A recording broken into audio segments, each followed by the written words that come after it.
My entire life, I thought I was a woman. I eventually got to a point where I thought that I'm trapped in a man's body. All I ever wanted was to be accepted. I couldn't go on.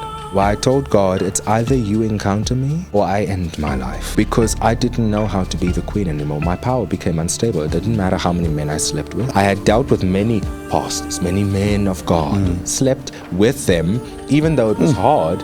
After one or two tries, eventually you get there. I was looking myself in the mirror and I said, gee, here you are. You just had an orgy yesterday. You had an orgy this morning.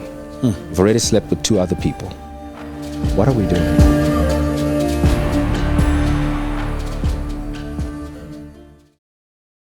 Jadinho, welcome and thank you so much for coming. You have an incredible testimony. And first of all, I want to give glory to God for what He's done in your life. You were known as the Queen. Yes. And I love the way you say it. And you must keep that because, a lot of people want to be Christianized. And they want to change. I think you must keep that really as the way you say it, because it's part of your testimony. But you had a life of living for many years as a transgender, cross-dresser. Well, not cross-dresser, that you dressed as a woman, as a female. You thought you were a female. Got radically saved, delivered. God began to change your whole life around. Talk to us a little bit where you're coming from. What God did in your life and your experiences as that life, and then we're obviously going to go deeper. I want the audience to get to know you. No, thank you so much for having me. It's an honor and a privilege, really it is. Gosh, where do you begin with a story like that? Maybe even like what got you into it, what was the root? Okay, all right, I get that. But you can flow, from there. For me, growing up my entire life, I thought I was a woman. I thought that I was going to be someone's wife and was going to be someone's mother. It comes from a long history in my family of absent fathers, because my parents were there. They lived in the same house as I did, just as their parents lived in the same house as they did, but none of us shared the same reality. And how that affected my journey that followed 20 years after that is I eventually got to a point where I thought that I'm trapped in a man's body, because what is this? The thoughts that I'm having, the ideas I have, the life I want to live, my aspirations and my dreams is aligned with that of a woman. Where does this come from? And I realized that when you look at my family was very broken. I lived in an extremely violent and abusive household. And for that, my parents weren't there, but they were there. They were so focused on their unfaithfulness. They were so focused on the brokenness in their marriage. They thought having children would fix that. So rejection was there from the start. They thought having kids would fix the brokenness in their family. When we didn't, immediately they lashed out against us. Now comes my grandmother onto the scene. My grandmother is this powerful woman of God. She has real identity. She knows who she is. She dresses the way she wants. She lives on her own terms, and that's all I wanted to be. And that's where the Queen was birthed. The Queen was birthed purely out of necessity, because I didn't know how to navigate the danger of not only the world, but of my own house, that I needed to be able to find something that could navigate that. And I started taking off everybody. This person does this and people react a certain way, and I would take that onto my identity because there was nothing to take. And I absorbed everything to such an extent in order to create this persona to navigate the world. And the Queen was birthed. Man, I loved her. She was everything to me because eventually she became my idol. She became the thing that I worshipped. I worshipped myself, and I wanted people to worship me because my house was so unstable. How do you control an environment like that? You constantly want to take back power, because at the end of the day, I'm still a man, and I want to be able to protect my family. I want to provide for them. I want to bring peace and security there. But how do you do that?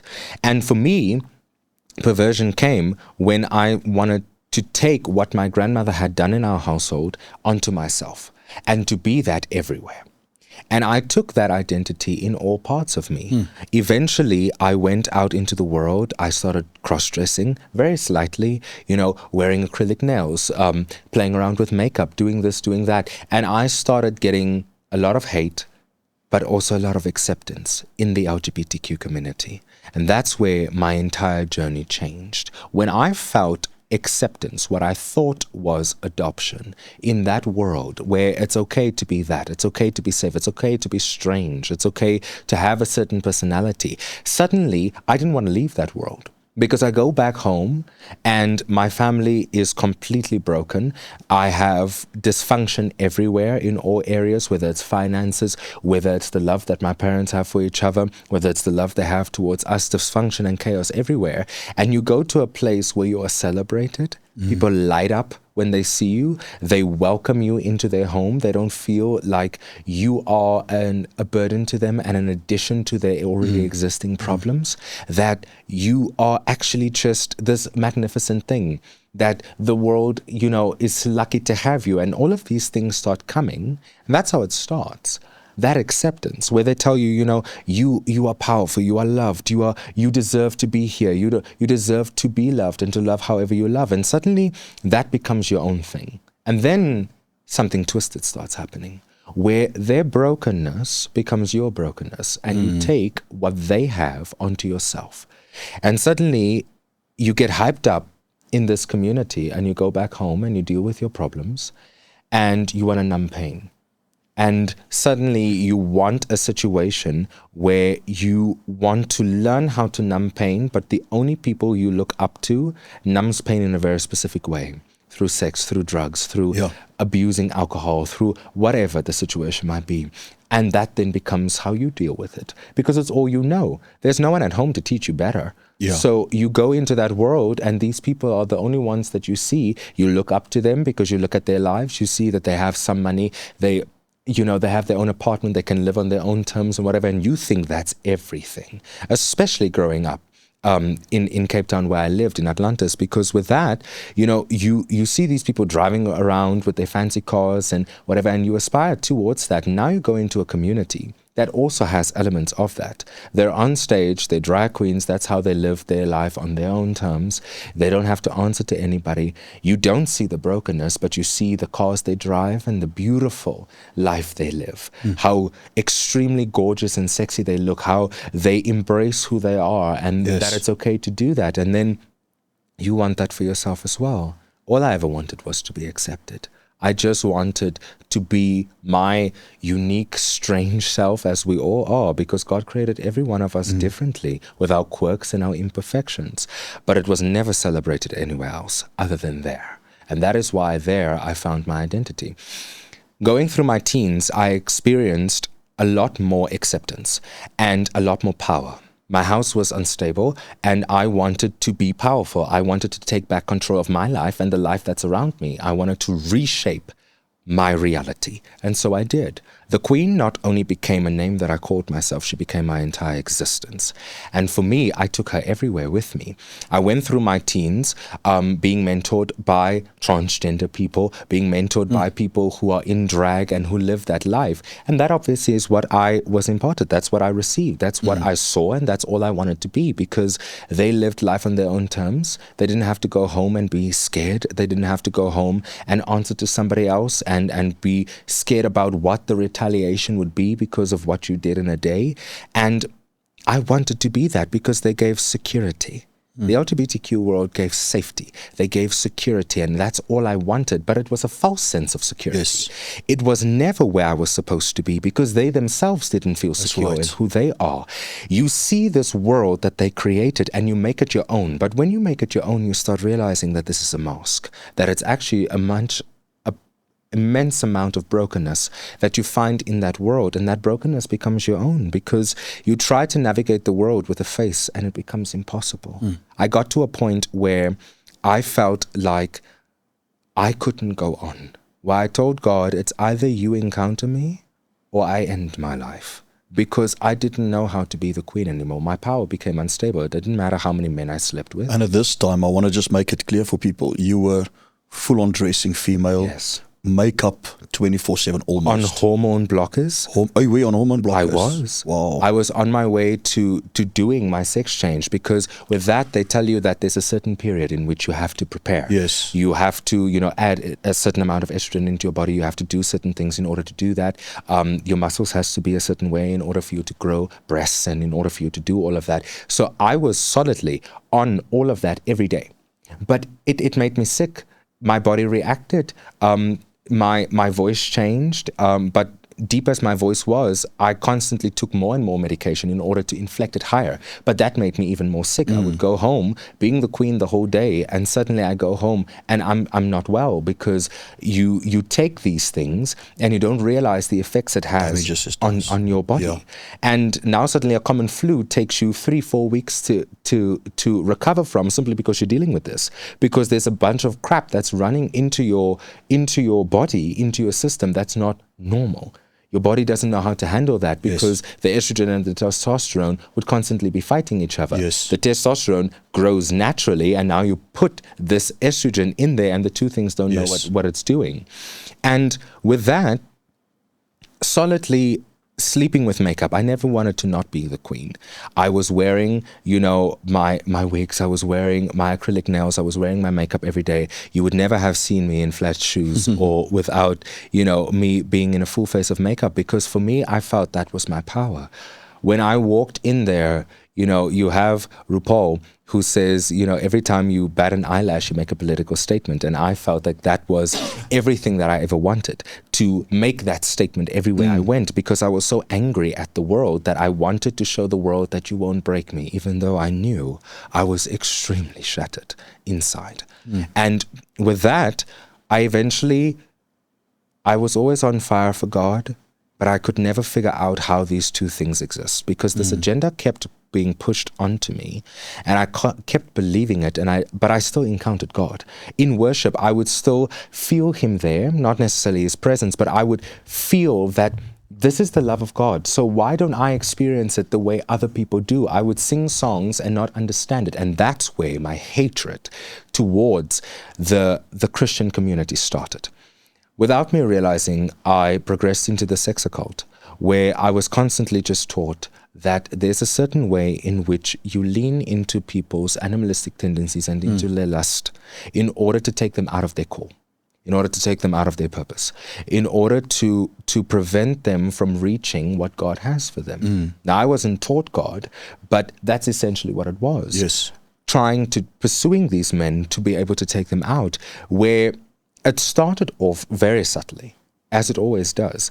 It started off in crowds, in groups where I would be around certain people, and we would be intent on, I knew if I go out with those friends, I would probably end up sleeping with a married man, because that's what they're into. And you think that crowd is just into that kink, but you don't realize that for them, it's an assignment. For you, you just want to be popular. You just want to be friends with all of these people, and now you just go with the flow.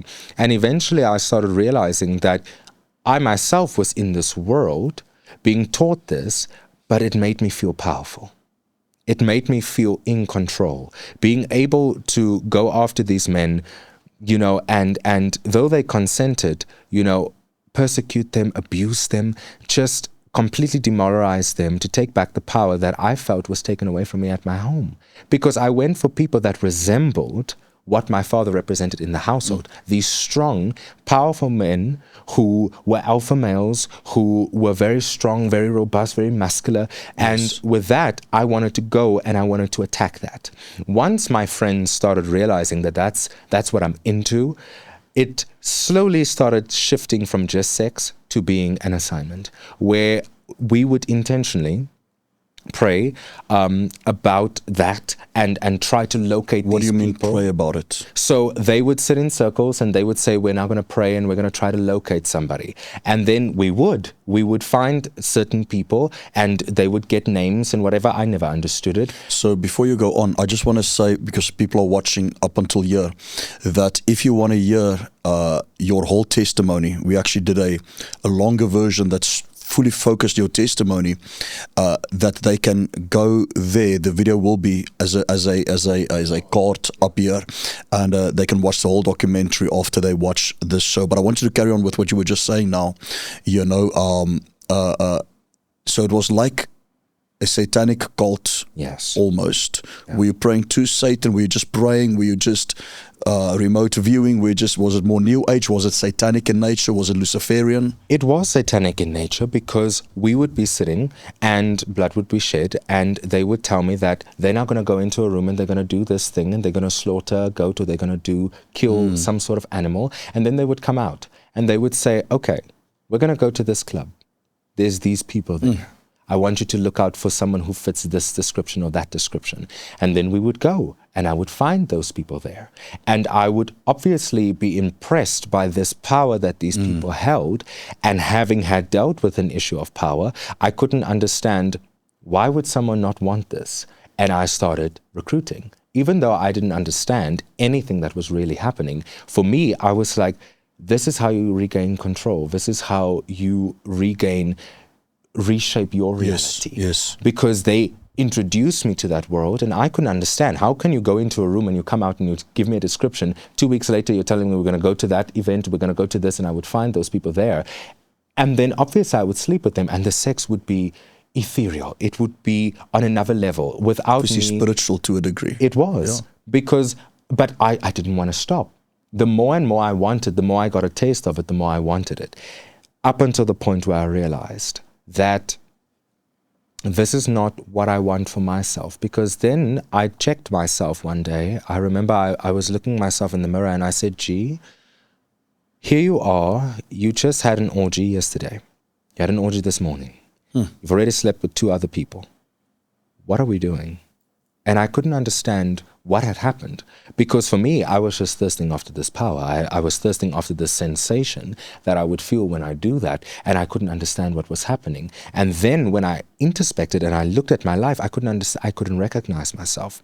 But I had been so far gone, and the Queen had become so known and respected in that world, because here you now go from, just being some idiot, and though I still was very idiotic in that sense, but now you go to being a recruiter. You're bringing other people in here. You are the one hosting the parties. You are in control, where it became a new sense of power for me, where I could now command, and I could now, at my discretion, decide what we're going to do and how we're going to do it. And they would still go into their little room and do their things and come out and tell me, and I would command the stage and produce this thing into my more sadistic tendencies, into what I wanted, because I constantly strive to take back the power I lost, but I could never. So I became more abusive and I became more aggressive in that world.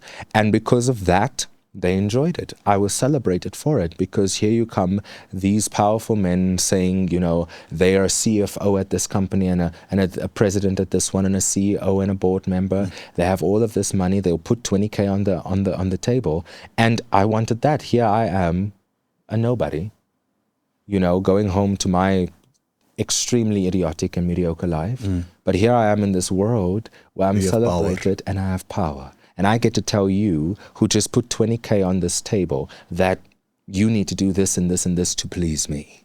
And they would be there, lying on the floor, being whipped and chained, all for my satisfaction. And I didn't want that to stop. I leaned more into it, even though I hated myself more and more every time I did it. The power became to such an extent that I didn't know how to stop it. I didn't know how to get out of it. And that's where eventually in 2024, I had moved out of my parents' home the year before that. And I moved in by myself. I was doing all of these things. And now you have to be independent. And you have to start, I told myself, you have to now be an adult. You have to be serious about my life. And I started doing a lot more introspection. And the hunger for God came back. Even though I was still in all of that chaos, it came back, because here I am trying to do right. Not do right in the sense of work, but trying to be a good person, not be this evil, sadistic person. I was a leader at my workplace, and I would go there and I would fire everybody. You just look at me wrong and I would set you up. The next few months would just be awful for you to such an extent, because I have a law degree where I would set you up for failure, and I would make sure that we get rid of you one way or another. Yes. And I didn't want to do that anymore. I didn't recognize who I saw myself myself to be in the mirror. And from that, I wanted to be with God because I had experienced him before. But everywhere I went, I didn't experience him in that way. And I told God, okay, well, then it's just going to be me and you. We're going to do this thing together, and I'm just going to be on fire for you. I'm still going to do my corruption and my chaos. And even in that, he never asked me to change. I just kept showing up for him. And eventually, fast forward to when I came to Encounter, my friend and I were church hopping because she had advised me to form part of something, and she was saying, well, you're saying you're on fire for God, let's go and find a church, let's join something. And I knew that, you know, she doesn't know the church hurt I have and the things that I've gone through, and I just went along because with that, it was the only friend that didn't come from that darkness. Yes. So I wanted to be where she was. Yes. Okay. Because though she had her brokenness, she was full of light. And I was just like, I don't want to be there, because if I do that, I know what I'm going to do. My anger is going to be unleashed. I'm going to get off my leash and I'm just going to go rampant. And I didn't want to do that anymore. And so I eventually came to Encounter Church, and the love I felt there from the people first made me realize that the love of God is real, and that it is possible for me to experience it as well. That it's not something that's far off for somebody else, that it is something that can find me too. Because walking into Encounter, you know, from the parking lot, I was manifesting. I just wanted somebody to say something. You know, I wanted someone to look at me as funny, and that just didn't happen. And here I am, 3 weeks later. I remember saying to my friend, I don't understand. I'm still in the parking lot waiting for somebody to say something and to look at me funny. And here I am 3 weeks later going to every service, showing up, because that never happened. That judgment was never there. And it kept me there without me even realizing. I would just ask her, are we going to church? And she said, of course, I'm going. Are you going? And I'd be like, yeah, of course we're going, you know, because it's fun there. That's what I used to say. But what that was rooted in is that a lot of what you guys were preaching, I was able to receive simply because my walls went down. There was no judgment and there was no hurt. There was no pain inflicted. Nobody tried to push an agenda. Nobody called me for a meeting and said that I have to change. And I was just experiencing what I had experienced as a child there again, but in greater measure. And I couldn't understand it, because I was sitting there and I was like, wow, okay, I know that I have experienced God before, maybe not his presence, but I know there were times where you could only account that for God. And I couldn't understand why at this specific place it's everywhere. His love is everywhere. His favor is everywhere. His blessing is there. His hand is there. His presence dwells there. I couldn't understand it because I had the discernment enough coming out of the occult to be able to understand what is real and what is not. Yes. Because, you know, these Christians, you know, the Encounter Christians were the type of Christians you stay away from. Because with them, you knew that you couldn't take them. And I was scared that, you know, I would be exposed, which I was. Did you perhaps have an agenda there? I did. To say, I want to sleep with this one, or I can make that one fall. I did, because I would sit in a service and I'd think, you know, that one looks easy, that one looks easy, because you do lean into that long enough that you can recognize lust on another person. And the church is the hospital. You know, everybody's people are there, they come there because they have problems. Exactly. But now you go with your agenda and you try to attack this and you try to assault this. And I just couldn't understand it. Even though I could see and recognize lust on this person, I couldn't understand why I couldn't take them out. I just couldn't. And that in itself made me pursue God greater, because I was like, now what is this now? I had dealt with many pastors, many men of God, slept with them, even though it was hard. After one or two tries, eventually you get there, and then eventually I'm in your house and I'm there and I'm having my lunch, and you know, you're saying I'm all on fire for God with my agenda, and then your wife turns her back, and then there I am in your bed hosting something. Yeah. But with that, I couldn't understand why in Encounter, if I pursue a person there, why couldn't I? I can read the signs. I know that you are dealing with lust. I could sense that there is something here, but I just couldn't understand why I couldn't take you out, why I just couldn't attack these people. They would want to, but something would hold them back. And that's when I realized only the Holy Spirit can do that. Only the Holy Spirit can do that. And I realized that this is where God dwells, because this is what I have been warned about, that these are the type of Christians you run away from. The type of Christians that it doesn't matter what you do, you won't be able to get there, simply because the Holy Spirit dwells there. Really, they move in power, they move in a certain thing. And I didn't have the words to describe it, but for me, my curiosity and pursuit for power and control made me actually just fall in love with God, because here I am trying to attack these people. In other churches, it's easy. After a few weeks, I get you.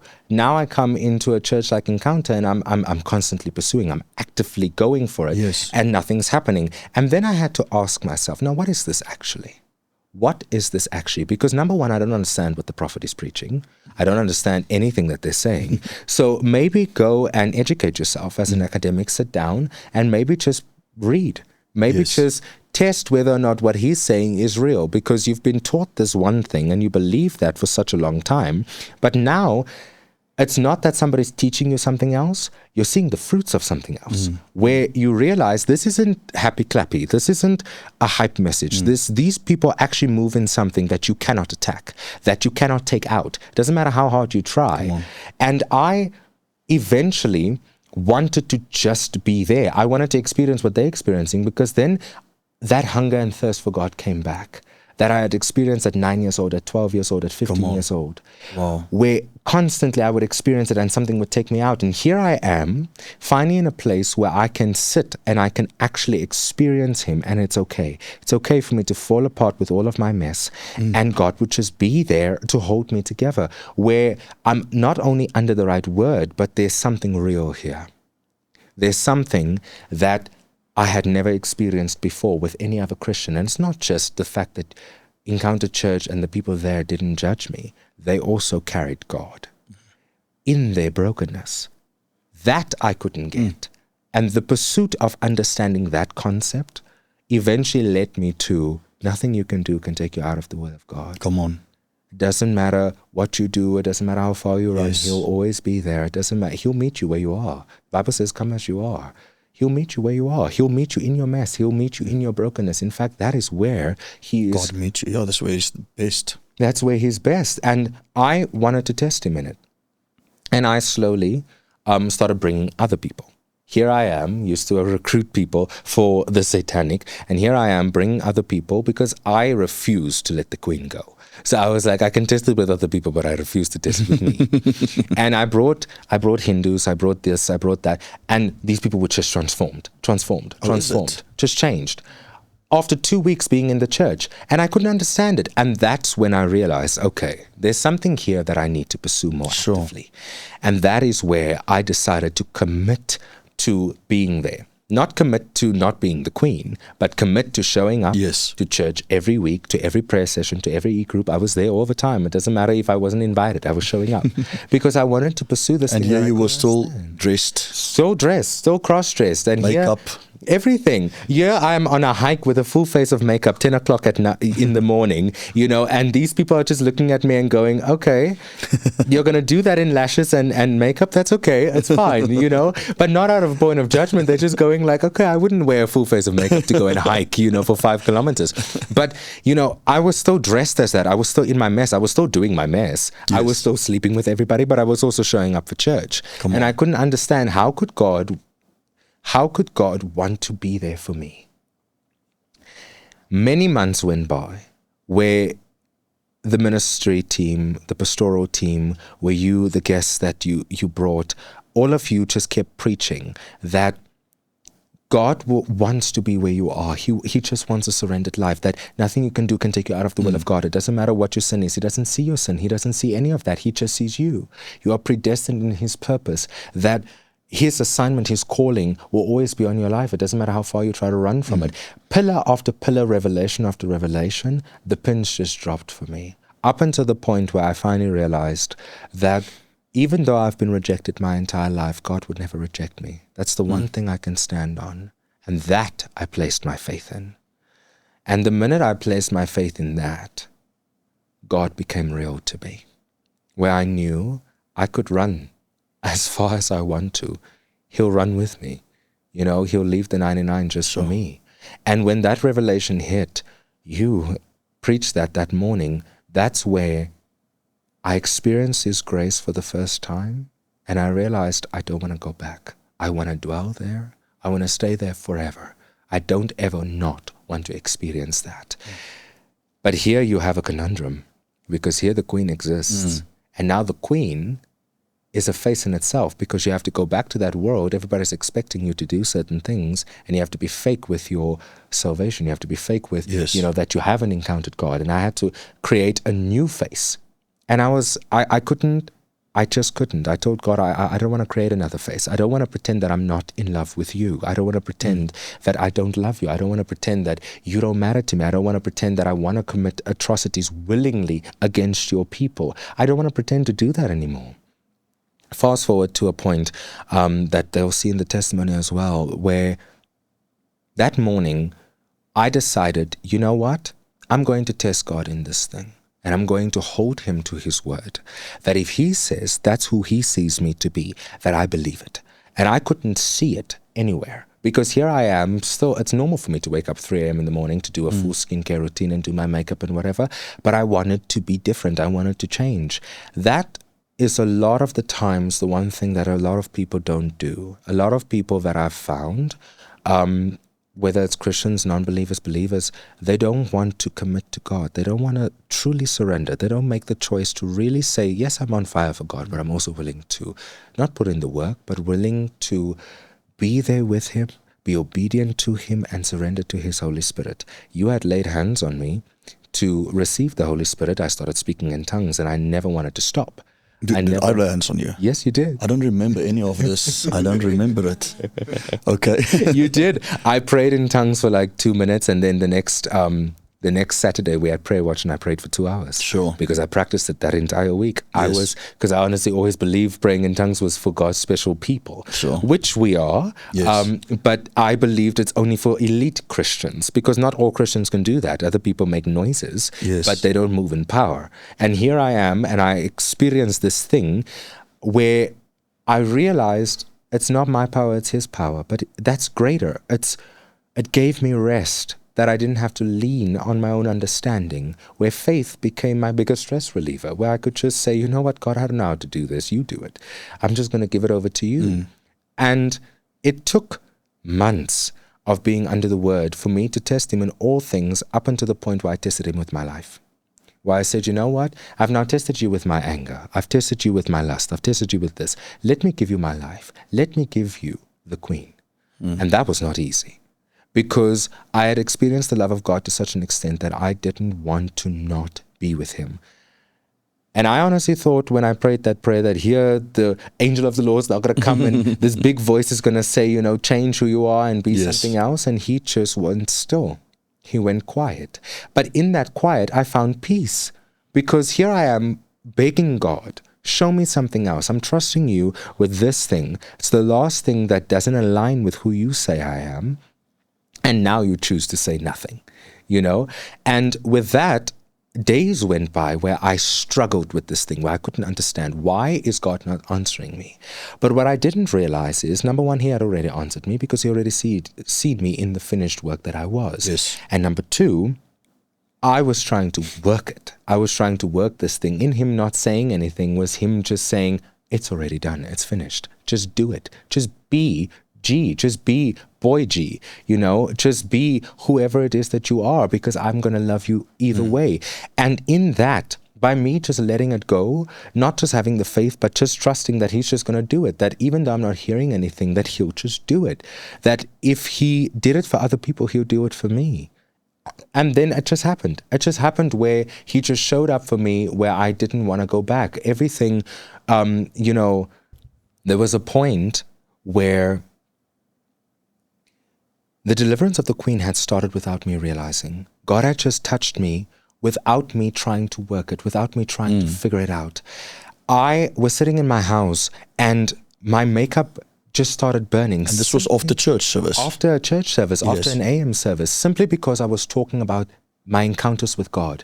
Time and time again, what I had experienced at Encounter Church, being laid hands on, going through this, going through that, the fellowship, the e-groups, where me talking about God, me talking about the church, me talking about my experience there, immediately my body started reacting in a sense of my makeup started burning. I wanted to take off for the first time in my life, I wanted to tie my hair up. I wanted to take my makeup off, take off my jewelry, take off my heels. Whereas a point before that, anybody who knows me from that life would know, I would never be seen in public without a full face of makeup or with heels. And for the rest of that story, you know, we went into great detail in the card above for the documentary that we and did. For people just to know, this is you're touching now a bit of different things with this interview. We're going into more different areas. Yes. That is a deep dive on your testimony, and you know exactly what the life did, what you experienced, and how you encountered God.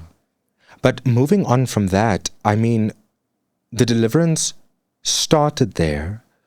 I went back to that church service, and I just knew I didn't want to go back, even though I was still thinking the same way, operating the same way.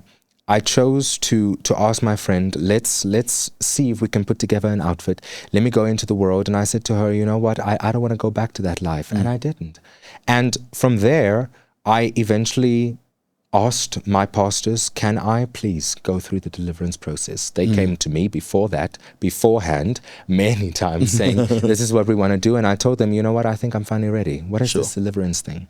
Let me test God in this. Let me ask them for this. They said to me, all right, we're going to do it this and this and this way. And I encountered God in a way that I cannot even describe in words. The footage is in the card as well. The actual raw footage of your deliverance is in the card that is up here. Because for me, I stood in that room, and the first time I didn't feel rejected. And that broke me completely, where I gave God all of my brokenness, and God healed it right there. Where we were doing crazy things. We were calling up my 12-year-old self and all of that. But all of that was necessary, because with that, I don't know if you're going to use that. Don't forget about your ex-boyfriend swearing at me. Gosh, there were some crazy things happening there. Crazy things. And for people to understand that all of this is controlled by the demonic. Yes. Demons are real. They are. I mean, you have a situation where I was encountering demons constantly in my house, where I had spoken about the sex occult before, and where that suddenly came to me, where I was able to locate certain people, where I would go into the workplace and something would be whispering to me, and I would know, okay, this one carries lust, this one carries that. I mean, there was a sharpness that I had developed in that because of constantly being in that world. And I didn't, even post-deliverance, it constantly wanted to come back. But I had to commit to the fact that this is what I had chosen. I know what God had said. And even though these things are still there, it's important for me to move through it, to break down those things, to pray through it, to be in the Word, to meditate on the Word in the sense of reading the scriptures, and making it my own, making it personal for myself, to say that, God says you're a lender, not a borrower, the head and not the tail, where that becomes true to me, where I would go into a posture of remembrance and thanksgiving of times where He has shown up for me in that way. But when it comes to the demonic, people play with this thing. Yes. And people think that it's this far-fetched thing. I was recruited into this thing just through friends, through a lifestyle. And it's very easy to fall into that. And it's not a situation that, a lot of parents, they warn their kids against this, but they always warn them against the wrong thing, because they warn them against their friends who are actually trying to make them better. But everything about that world looked good. It looked appealing. It looked prosperity. It looked wealth. It looked status. It looked popular. It looked going into a friend group and having power and control. And here you come to a God that just loves you despite all of that.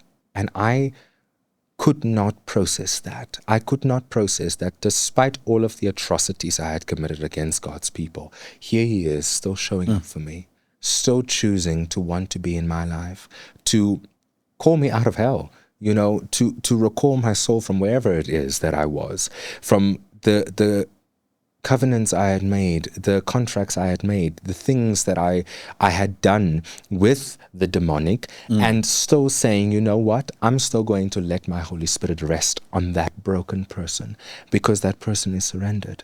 And I couldn't fathom it because I was sitting there and I was thinking, God, I am so broken. I am so bad in that sense. I had done everything that you possibly can think of. Why would you want to show up for me? And that's when I experienced his goodness and his grace in a way that most believers might, I have faith that they will, but many don't, because I had experienced that he is true, he is real, he's able to redeem, he's able to transform simply because he's God. He is sovereign. He's above all principalities.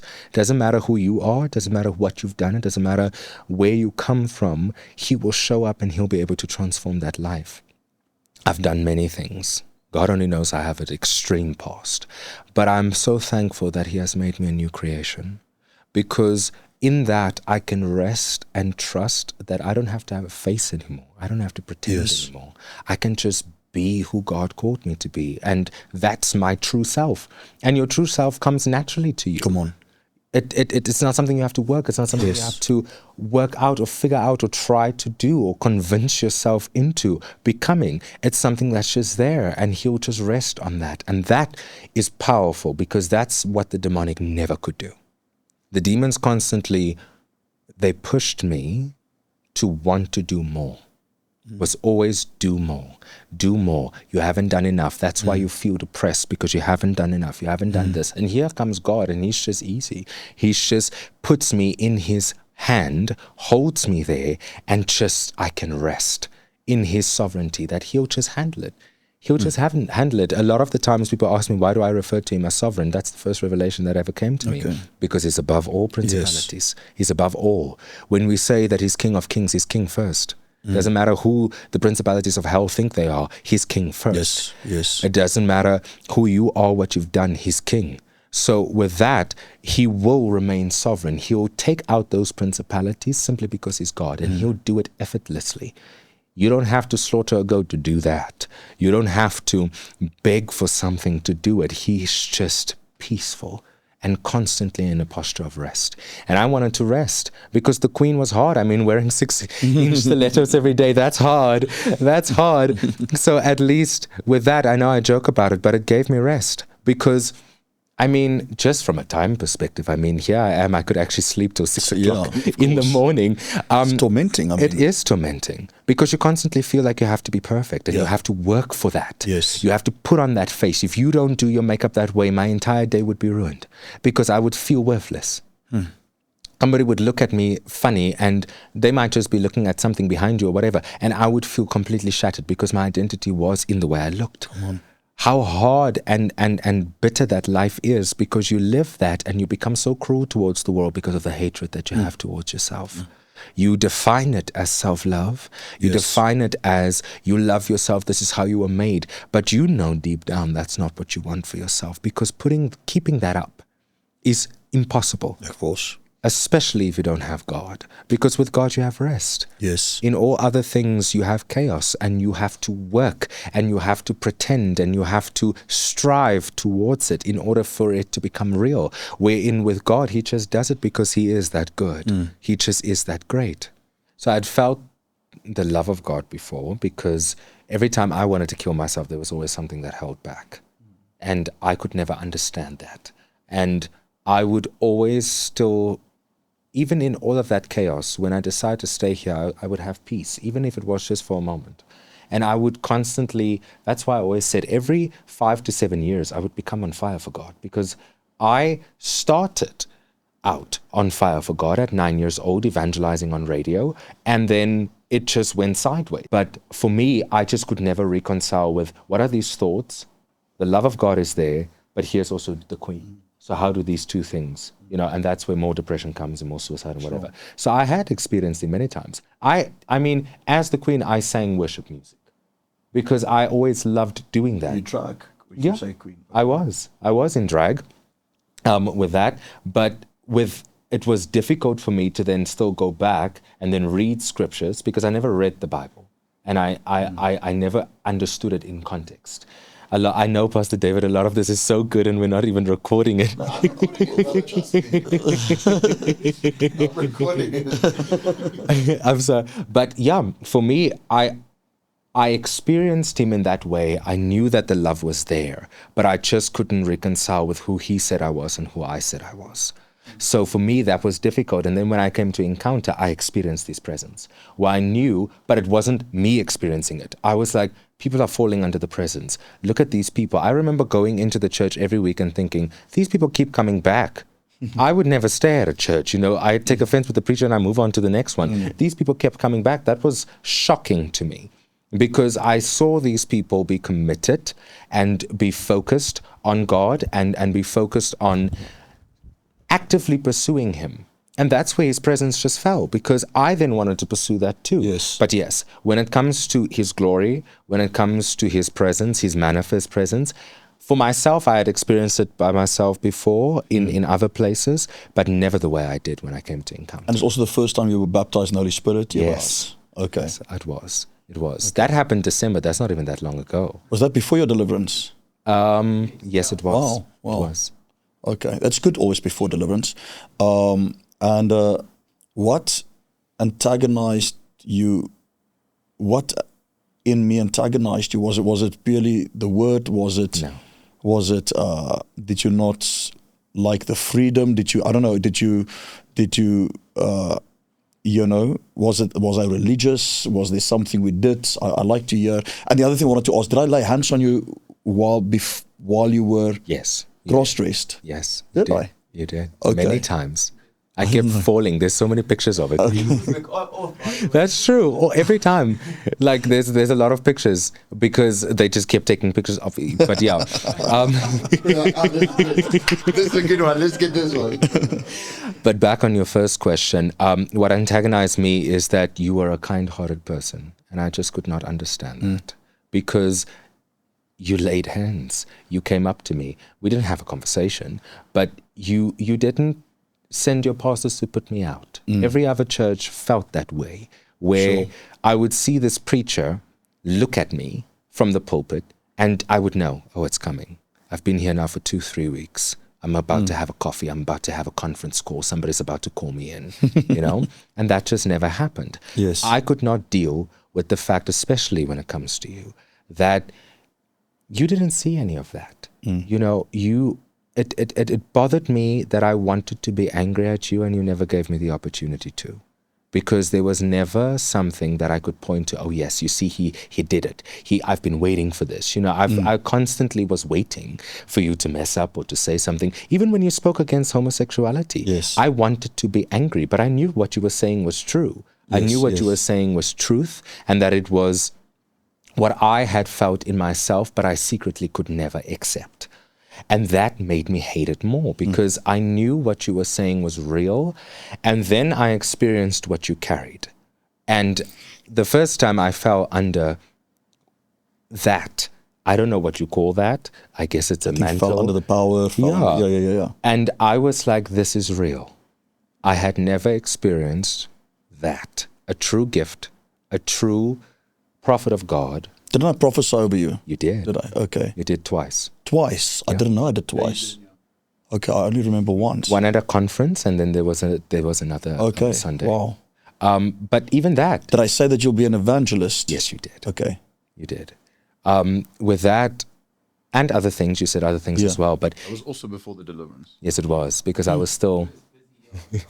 I was still going through it. I remember my hair was a mess. There's a picture of it. I was like, gosh, what is this? But yeah, it was that, because for me, you would call me upstage, you would lay your hands on me, you would look me in the eye, and I just couldn't find something to hate. I couldn't find something. And then, you start manifesting. You want to find something bad in the marriage. And then I see you with your kids. Yes. And I'm like, well, there goes that, that idea, because I had been exposed to ministry before in the other way, where I knew how broken pastors' homes were. That's right. How difficult they were with their kids and how broken their kids were. Yes. Because I slept with many of them and many of their kids. Yes. So with that, I constantly wanted to find something at fault with you, whether it was your doctrine, whether it was your theology. When I tested it myself, I found out I'm wrong. When I tested your family to see how you react with your wife and how you interact with your kids, I couldn't understand it, because here you have this thing that has never happened. because everybody speaks it. And then you experience it. And you see that this person carries something real. They're not just talking something that you get off the internet, a sermon that I can find someplace else. They're giving something that actually not just makes me feel a certain way, but also makes me want to be better, to grow up, to mature past where I am. You made me fall in love with the Bible, and I hated the Bible, because I constantly wanted to pursue it. I constantly wanted to prove you wrong. And in that, I found, that love is there, that you won't ever reject me. You won't ever just put me out. You won't ever just, I was waiting for you to just say from the pulpit, get out. You've been here now for too long. And there were times where I would dress provocatively and you didn't even notice. I just saw you once dressed, to be honest. I just saw you dressed once purple, I think. Yeah. I think, if I can remember correctly. Was that the first time maybe? Yeah, I think that's all I remember. I don't remember, I don't really focus on it, but I know they spoke to me. But we did have a conversation or so, and I'm happy when it happens because it means we're reaching the lost. Yeah. And I hope our people would treat you with love, because that's what we tell them, and they have the Holy Spirit, and we're not judgmental. And I think, obviously, as you know, I would preach against legalism, against people calling out sin, because Jesus died for our sin. If you give your life to the Lord and you are still dealing in those phases, He loves you just as He loves me. Yeah. It's just a matter of, you're just trapped in certain things. And so I was very happy when I heard it. And I said that the guys must treat them. And I don't know if I gave meaning, reach out to him. Yeah. And I don't know if I said to Gerard must reach out or so. I can't remember, but that's what I saw. I only remembered once. You came longer with female clothes. Yes. How long, more or less? About 4 months. 4 months to the church with female clothes, and you didn't feel judgment. I'm sure maybe somebody judged you. I'm not sure. No. And that made me hate you more because I'm sitting there and I'm like, okay, so if there's nothing wrong with him, then there has to be something wrong with his church. His people somewhere, somehow. I mean, people were weird about other things, stupid things, getting into gossip and this and that and whatever, but never this, never judgment, never hate, never don't go into that bathroom. Never. I'm sure people are curious. People also don't know how to act around you, That's true. During that time. That was there. That's why I'm saying they might have been weird. Sometimes the questions they asked was phrased wrong, but I knew the intent was right, Yes. And it was difficult for me. I'm not going to lie to you. I would go home.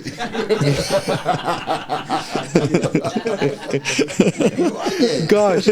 No, but there was also just genuine curiosity. People honestly wanted to explain this to me because I know what God says. So explain it to me. People weren't, I know what God says, that you're wrong. They were like, try to explain it to me, because they were genuinely curious as to how they could help me, because I could sense that a lot of people wanted to help me and it was suffocating. Yes, because you come in there and I want to sit alone. My friend don't come with me intentionally. And then 6 people approach me like, hi, how are you? And I'm just like, this man's church. Honestly, constantly in my mind, I went like that. Yes. And then obviously when I gave my heart to Christ, who you were and who Christ called you to be, the mantle that is there, the gift that is in the house, what God has called you for, and the vision you have, I 100% bought into that because I had experienced it myself. And it was suffocating then, but it became, everything to me to give that experience to somebody else, because I couldn't understand it. I remember telling my e-group leader at the time, who called me for a coffee, I think about 3 weeks in, I was like, oh, here comes the 3-week mark, here's the coffee. And I had the same experience with him because I wanted to manifest against him. Yes. And he was asking me about my job and my family, and I'm like, when are we going to address this gay thing now? And I went home angry because I just couldn't understand. Obviously now I know it's scriptural, know them by their fruits, but I always lived that way. Yes. Where I was like, don't be here what people are saying, look at their actions. And I couldn't understand that, because when I couldn't find fault with you, I couldn't find fault with your church either. And I'm sure there is fault, but I understand what you're saying. I because I'm like, yes, God's people can sometimes be a mess, but I understand, and What would you say? Would you say to? I mean, there's going to be a lot of people watching that has the same problem, or trapped into the same place. Now, many times people are not ready yet for deliverance. They're not ready yet even to receive love. They have to wait for a place of brokenness where they can make the decision. But people are going to watch this. People are going to come and visit the church. We've had it with all our other podcasts. With when I was on with Vusi, people come to our church and Stefan's church, Pastor Stefan's church. That watched it when I was on with Rob. People came to our church because of what they've seen. You're an evangelist, in the making. And would you say? Well, you kind of like answered it, but they don't have to fear to come. Yeah. Don't fear it. Embrace it and be consistent with it. Just submit to it. It's difficult to submit to something that you don't understand. Yes, yes. But test God in this. A lot of people at home are sitting there. They want to be with God, but they don't know how. Just trust Him in it. Have faith for it. Sit under the right word. Go to the right people. It's have fellowship with the right saints, because not everybody is good. Not all Christians are kind-hearted, but they do exist. They do exist. Believe me, in my former life, I would have hated the fact that they do. I embrace the fact that they do, because when you come to Encounter, when you come to any place that has the tangible presence of God there, where God resides, you won't find judgment. It's impossible. It's impossible, believe me. Yeah, there might be miracles and things at other churches, but it's not necessarily where God resides, where He is there. When you go to a pillar of light, understand that everything else will just go. You can just trust Him in it. But you have to be consistent with it. You can't go once and then get offended and leave. That you also have to put in the work. Work in the sense of just keep God faithful to His word, that they do exist out there, that there are, people who care for you, who love you, who want to reach you, and who want to not change your life, because God never asked me to change. That's true. Never once has He asked me to change. Because He also says, come as you are. Come as you are. Yes. And that's what I welcome you to be. Come as your mess. Come as your broken shards. But going back, it's if I had to bring other people with me, I would tell them, stay. Trust God in this thing and stay. Trust that if He placed you there, if He sent you there, that He will send the people to help you to be able to navigate it. Amen. But don't just leave at the first offense, because then who are you? Yes. You want God to show up for you, but you don't want to show up for Him. Look, He's going to show up for you regardless, whether you're in a church or not. That's not to say that you shouldn't be, but understand that God is just that good. He'll find you wherever you are. Wherever you are, He is, and wherever He is where you are. So understand that when you go to a place like Encounter Church that stands under God, in the alignment of God, they do kingdom, they do Bible. We do Bible. We're not going to do this thing of saying that, we'll be here for you, and then the first time that you go through something, you mess up or you make a mistake, of course, then we drop you. No, because you're not going to find the rejection. You're not going to find the hurt. Here, you will find adoption. Here, you will find fellowship. You will find unity, where people will not push their agenda on you, where they will celebrate your differences without necessarily accepting the world that you might be living, not out of a point of judgment, but simply because they want to give you the Holy Spirit. Allow God the time to give the Holy Spirit, to really just receive it, because you're so hungry for it, you're so desperate for it, so why not do it? All these people are saying, I'm gay, but I want to be on fire for God. Then be. Then do it. Let the Holy Spirit change you. Let the Holy Spirit change you. Nobody came to me and asked me to be different. Yes, that's God right. didn't say, oh, gee, as long as you do this, I'm never. No. The Holy Spirit just did it. Yes. And just showed up for me. Not because I showed up for Him, but because I was there, I created the capacity for the Holy Spirit to come in. That's right. You have to give Him something to rest on. He can't rest on your hate. But understand that your brokenness can come into the place, and God can just touch you. And also, when you give your heart to the Lord, you're filled with the Holy Spirit. You have your sin, but the Holy Spirit will then begin to gently guide you and move you. And like as I preach from the pulpit all the time, to say we're not here to preach what people should do or shouldn't do. I'm not there to deal with their sin. Jesus died for this sin. Why must I deal with this sin? I'm not going to deal with people's sin, you know. And if the gospel we preach can't deal with it eventually and can't change a person, then we're preaching a wrong gospel. In the wake of what happened the last 2 weeks with Charlie Kirk, the touchy subject which South Africa hates, you know. Or let me say this, I don't think South Africa hates it. I think it's a select few radicals. It's the government and it's the media that is captured by the left that hates it. But because they keep saying South Africa is 80% Christian. Yeah. You know, now if South Africa is 80% Christian, that's conservative, that's not left. And they would continually say, no, but the people have spoken. The people hasn't spoken. You have spoken. Yes. And your propaganda. So in the wake of what happened the last 2 weeks with Charlie Kirk, we see it came out, the shooter came out, and you know, he's busy through confession right now in court. And it came out that he's transgender. It came out or in a relationship with somebody that's transgender, sorry.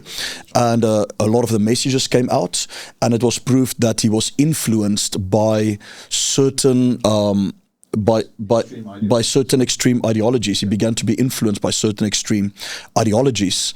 So I want to ask you this. Looking at the US, you see the left screaming Trump deranged syndrome, TDS. You look at South Africa, we see that many of the left is unhinged, okay? Totally unhinged, no emotional intelligence, no stability. Would you say there is a form of mental illness in some of these individuals? I'm not saying all, most. I mean, you got delivered. You look pretty well, and I believe deliverance is there for all. But is there a mental disposition or a disposition of a mental illness where somebody's moral compass is so distorted that the conscience is lacking, and they can actually take somebody out just because they don't like what he's saying? Yes, there is. I've seen it a lot amongst a certain, especially the LGBTQ community, because number one, you have no identity, and number two, now we go into mental illness and what is actually happening in the brain. And now you start realizing these people are taking hormone blockers, and these people are taking these funny type of drugs. Some of them from a child's age, so it's going to mess them up. So your brain doesn't develop properly. And now you try to put this person, this face, into the world. And now suddenly the world is attacking them simply because we're having a conversation about something, about abortion or about this. And now because you don't know who you are, you're hyped up on all of these drugs, suddenly you don't know how to process that specific emotion, how to process that conflict, how to process that inner conflict within yourself, which is actually just there for your development to ask questions. Yes. Towards yourself and to say, how do I don't agree with this person, why don't I agree with this person? And to really just develop your reasoning skills. And that's why I want to get reasoning skills, because they reason in their mind that their way is the right way.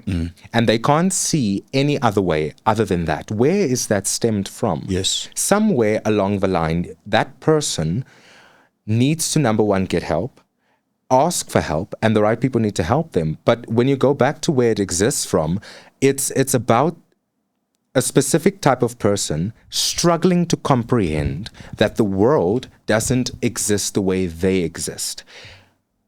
Someone had to teach them a different world. And that's where I sometimes struggle to figure out when it comes to this mental illness thing, when it comes to people. Because what makes you so radicalized that you refuse to accept reality? Who put this in you, and how did they do that? Because it can't just be a lack of identity. It can't just be confusion. It can't just be a lack of parents being there. Somewhere along the line, you created a world that does not exist. And the actual reality contradicts this world. And now suddenly, the minute that there's some sort of stressor against your fabrication, you lash out. Because your brain didn't develop properly, because you're on antidepressants, and Big Pharma is enjoying how sick you are and how extreme you want to put this in your mind. I mean, when you have depression, a lot of the times, especially in my world, where I come from, in that LGBTQ community, these people make it their identity. I'm depressed. I act this way because I'm depressed. And then suddenly the wrong ideology catches them, and that becomes their thing, and they just run with it. Because they don't know themselves what they stand And a demon attaches itself to an ideology, Yes. to a doctrine. It's called doctrine of demons. So the left is a doctrine of demons. Yes. It's an ideology. It is, because the left believes a world, and they try to push that world on everybody, in everything. They push it into, gender-neutral bathrooms in a school, and now suddenly you have a child who's 9 years old growing up seeing that. What else are they supposed to believe? Yes. Now you get a Christian saying, well, there's a male and a female. Obviously, all that child knows is chaos and confusion, that there's they, them, zer. And now suddenly you trying to bring truth to this person, but they're so far away from actual reality, this fiction in their mind, that they cannot comprehend it. And the left always gets it at childhood. This is why They go for the children. they go for the children. And how do you get to the children? Education. Education. You go through that education reform policy that they have brought in since 2009, and you ask yourself, what exactly are we learning in life orientation? Zizer, we're learning that it's okay to be this other person. It's okay to call yourself, to identify as something else. Really, these are the type of things that you find in your textbook. And you study this in a textbook, and you read this, and you're like, this is written out of a certain lens. And that brings me back to what I was saying, that they are so indoctrinated that an ideology gets taught to them at university and at college, which is still education. Still a child. And then suddenly they turn radical. Yes. Because it's all they've ever seen. They've only ever seen a man walking into a woman's bathroom and playing hockey and netball. That's all they've ever seen. So how else are they supposed to understand the world that's actually happening out there? And then you have the last problem. You get into the workplace, and now suddenly they can't comprehend that there's this type of different things, that there's different cultures, there's different ethnicities. People grew up in different religious backgrounds. People grew up poor, rich, middle class, and now they can't understand it. Now suddenly, because they don't understand something, they lash out on it. And that is the one weapon the left has weaponized, where they create so much confusion that the minute that somebody doesn't understand something, they pull out a race card, they pull out a homophobic card or a transphobic card. Of course. Because that's all they know. Yes. They just know this silly little thing, this reality that they've created, but it doesn't go into all things. Yes. It doesn't go into the workplace. It doesn't go into sports. It doesn't go into arts. So they can't experience it there. And now you have people who are depressed. You have people hooked on antidepressants for decades in their life because they can't go to the opera or to the movie theater and just experience that world, because all they know is altering your body. All they know is this, how a model looks and how supermodels look, and that you need to have this type of body and this type of figure. That's all they know. That doesn't come from conservatism. Conservatism believes that God made you in his image. Yes. Christians believe that you are made in the image of God, that you're predestined in the purpose of him. Yes. So why would you want to change the way you look? It starts on all of these programs that kids see, where they see these celebrities, they look up to these role models, and this is the world that they see, that you have to alter your body in order to be happy. You have to take drugs in order to be happy. You have to have a sex tape in order to be happy.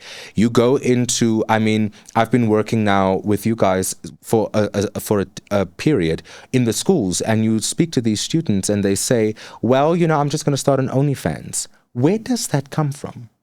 Where are the lawyers? Where are the doctors? Yes. And then now suddenly you look at macroeconomics and we have a massive unemployment rate because we don't have doctors. We don't have skilled labor anymore, because it starts there. They've already indoctrinated this child into thinking that they're going to be a child porn star, selling feed pics of themselves on the internet in order to make money. And now suddenly you have a massive crisis when it comes to skills. Yes. And I see it in the workplace. I see it when I go to... They can't cope. They don't have skill.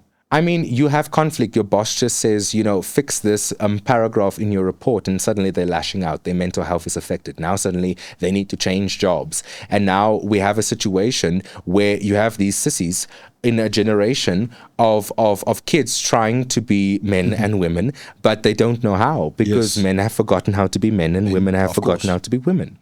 I want to touch on a sensitive thing, or I think that they ignore and that the media ignores. The left is all about inclusivity, but also freedom. You know, we need to, if they're transgender, it's because that's who they are, that's their true self, that's who they really are, that's their freedom. But then we sit with the hidden stats of depression and suicide. What was your battle with suicide? What was your battle with depression? What was your secret brokenness that is there, and you know those who have the same problem or that is caught in this ideology of same-sex, transgender, whatever it might be, that you know they're battling with these things, but it is not publicized. A lot of people walk into the world pretending to be something. Where my battle started was when I realized that I don't know who I am. And I'm trying to be everything that everybody else is. It's just so difficult for me that it became impossible for me to go out the door, because you're constantly trying to push these lies in your mind, and you have to remind yourself of the lies you tell yourself, because you want to be popular, and you want to do this and you want to do that, and especially in the LGBTQ community. You lie to yourself every day into that identity up until the time that you believe it, and now suddenly you have a massive problem. Because how do you sustain that? Sustain it. How do you go into the world in all things, into spar and into the gym and into school and into the choir, in different settings with different people, and you know psychologically it is proven that, I mean, if you have to, even on a camera, there's a mask that you put on, and to constantly be on it, it's damaging psychologically, and it brings people to a place where they need to cope. If they don't have a place if they don't have an identity, now they have to cope. And in the age of social media, you have a massive problem, because everybody's hooked to their phones, and everybody's hooked to becoming influencers. And we're going back to the LGBTQ community and suicide rates and depression. Every single one of those people are dealing with that. Because, number one, somebody was molested as a child, and now you have trauma. Somebody was thrown out of their household, and now suddenly that trauma becomes their identity. Instead of processing it in a healthy manner, because they may not be equipped to do it, now suddenly they go into the world, try to face this world, figure out their trauma, and sustain this lie. How do you do that? It's impossible. It's impossible, especially if you don't have God. Because only God can, number one, obviously bring transformation, but only God can also give you who you are. He predestined you at the point of creation. He knows what your assignment is. Yes. Now suddenly you're trying to walk in your own assignment. You're trying to create your own opportunities and your own stuff. I mean, that's just exhausting. And at some stage it reaches a breaking point where you realize that it's impossible for you to keep this face up. It's impossible for you to continue on with this. I mean, that's where I came in when the Queen broke, where I realized that transformation was not only necessary, but I was desperate for it, because I didn't know how to be this person anymore. Now suddenly we're no longer just in high school. We're no longer dealing with I like a boy or I like a girl. Now you have to go into the workplace. You have to live life. You have to love somebody. You have to be married. You have to think about kids. You have to think about how you're going to support yourself, how you're going to go into the world and actually just, prosper and thrive. You deal with real problems, but you're not real. You are not real. The face you have is incapable of handling these issues. And now you get tossed to and fro. Sure. Now you get tossed all over the place. For me, the first time I dealt with something financially, what was the first thing I did? I got blessers. I got people to pay for me, because all I ever knew was to use my body in order to not only make a statement, but also that my body is power. Going back to that, where the left pushes that agenda, that, who you are is who you are. You are born that way. Your body is your own body. No, God gave you that body. That's right. And now you have a situation where, like I said, I dealt the first time with a financial situation. I only know how to use my body, how to get around, how to do things. It's the only response I have, because I don't know tithing, I don't know fasting, I don't know talking to God and actually just thriving as a Christian. Yes. All I know is that I'm by myself. I'm alone. I'm born this way. This is who I am. And now you start thinking, how can I make money with what I have? So I went to married men and I started blackmailing them. While we would have, an orgy or a sex party, I'd secretly be recording. There'd be a camera someplace. There will be a voice recorder someplace, a voice note is playing on WhatsApp or whatever the situation might be, and I send it back to you because I have to live. That's right. And I have to pay bills. And I'm thinking, you want me and you want to sleep with me, so why don't I profit off it? Yes. Why don't I? And that's prostitution. Of course. Essentially, anytime that you sell your body for money, that's suddenly when you go into that. And for me, it was the only way I knew how to survive. And obviously depression came from that, because every person I slept with felt like they were just taking from me. Even though I'm taking their money, it felt like a part of my soul was dying. Because here I am whoring myself for what? For what? To pay my rent for the month? Because I don't want to be homeless? And it's shocking when you consider that it's all I knew. That part is terrifying now as a Christian, looking back at the world, because I realized that I was incapable of processing that there is an alternative, that there's a better way. And for you, you have to ask yourself, where does that come from? It's because God is not there. That's right. The Holy Spirit is not speaking to you. God is not leading you out of this. You don't have relationship with him to be able to understand that he wants better things for yourself. So you think that you have to survive, that you have to kill or get killed, that you have to go into the world and you have to abuse the system in order to get around and in order to get influence, in order to get money. And when it comes to suicide specifically, I've dealt with it at least every year for the past 5 years before giving my heart to Christ, where at least once a year there would come a point where I would want to kill myself, because I'm constantly reconciling with the fact that I don't want to live this life, but I don't know how to be anything else. And for me, you just then think that's the end. If you can't figure out how to solve your problems, your parents aren't there to help you. No one's there to teach you. You're trying to teach yourself. You're a child, essentially, trying to figure this thing out by yourself, and you don't know anything else. Suddenly, it just feels that is easier to do, to just end your life. And you would say that if people really be true, if people want to really be truthful, especially those in the LGBTQ community, it's rampant with suicide. It is. I mean, with suicidal thoughts. It is, because essentially every single one of those people hate themselves in essence, because you know that what you're doing is not real. But you want to be real so bad that you attach to someone who you think is real. And you take that for yourself. But in essence, you know, this is not who you are, but you don't know who you are. You were never given the opportunity to actually just be yourself. That what you're dealing with is maybe just, I don't know, you might just be a slow reader, but now suddenly you go into the education system and now they tell you that you're wrong. And that might be a small example, but now you go into that identity and you realize that the world pushes you into a corner so much you were never actually taught something. You attach to everything that you think is right. And suddenly you realize what you are doing is actually a face. In essence, you will always just be a face. And at some stage, I honestly, now I understand self-love.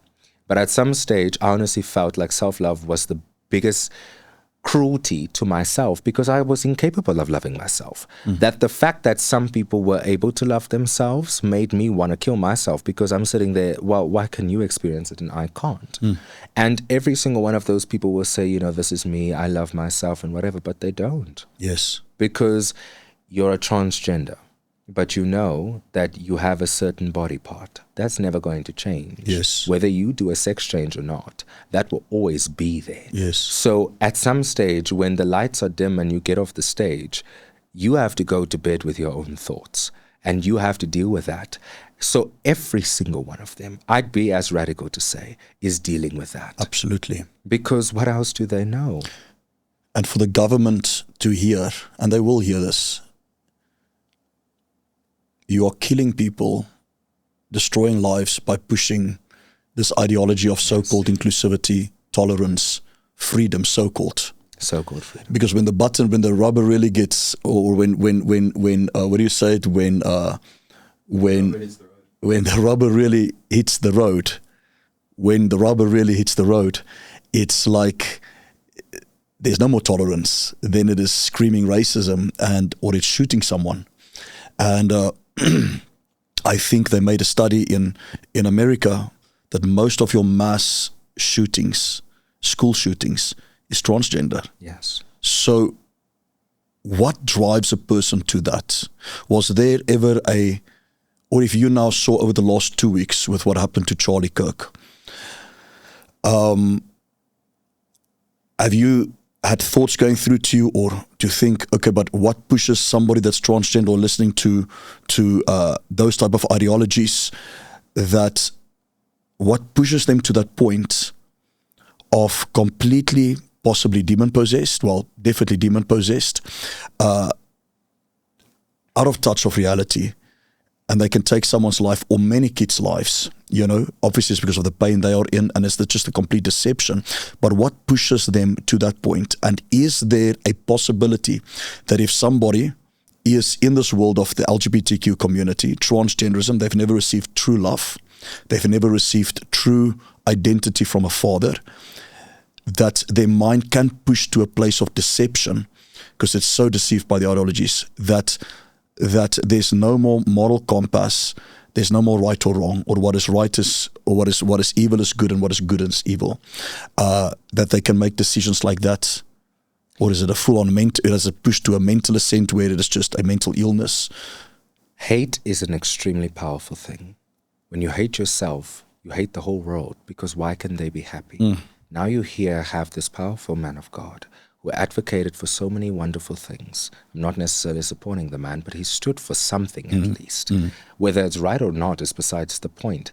You can't stand for anything. You can't have a family. You can't be happy, because as a transgender, what are you going to do? You're going to birth a child with your organs that you have. You hate yourself to such an extent that the happiness of another person becomes so extreme to you that all you want to do is inflict pain. Leaning on my own life, I never experienced the love of God, so I hated everything that even resembles it. God, sure. To the extent where I would intentionally pursue married men, straight men, get them when they're drunk, get them when they're high, sometimes enforce that in a party. You might see somebody has an issue with drinking, and now suddenly you introduce them to drugs, and you get there. And now suddenly you're pushing this agenda simply because I would see there's a ring on your finger. You are talking so nicely about your wife and how happy you are with your kids. It brings something so extreme in me that the hate that I have for myself manifests outwards. And so obviously something can then attach to that. Yes. Because now suddenly those thoughts of the enemy leans into that hate, where it's like, why can they be happy? Why can they have that? Why can they have this? Now you have a transgender shooting Charlie Kirk, and now you have an issue asking yourself, like you asked me, why would that happen? It's because of hate. That person hated themselves to such an extent that they hated that a person, number one, stood for something, because they don't stand for anything. Yes. Number two, that person had real identity. They right. didn't have any identity. So they almost hate what they really longing for. Yes. Right at the beginning. Right at the beginning, because you see that person be happy.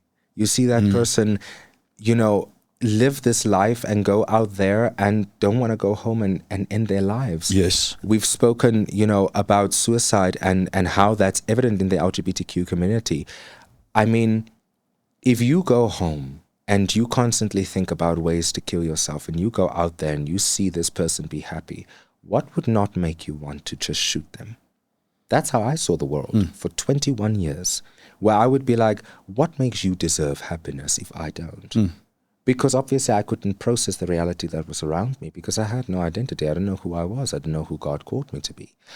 All of that aside, my answer to you would be hate. But it's not hate of the world or an ideology. It's self-hate. Self-hate. That's it. Where you hate yourself to such an extent that somebody else just even resembles something. I mean, now you have racism. You hate that person has something. That person worked for it. You don't know what sacrifices they made.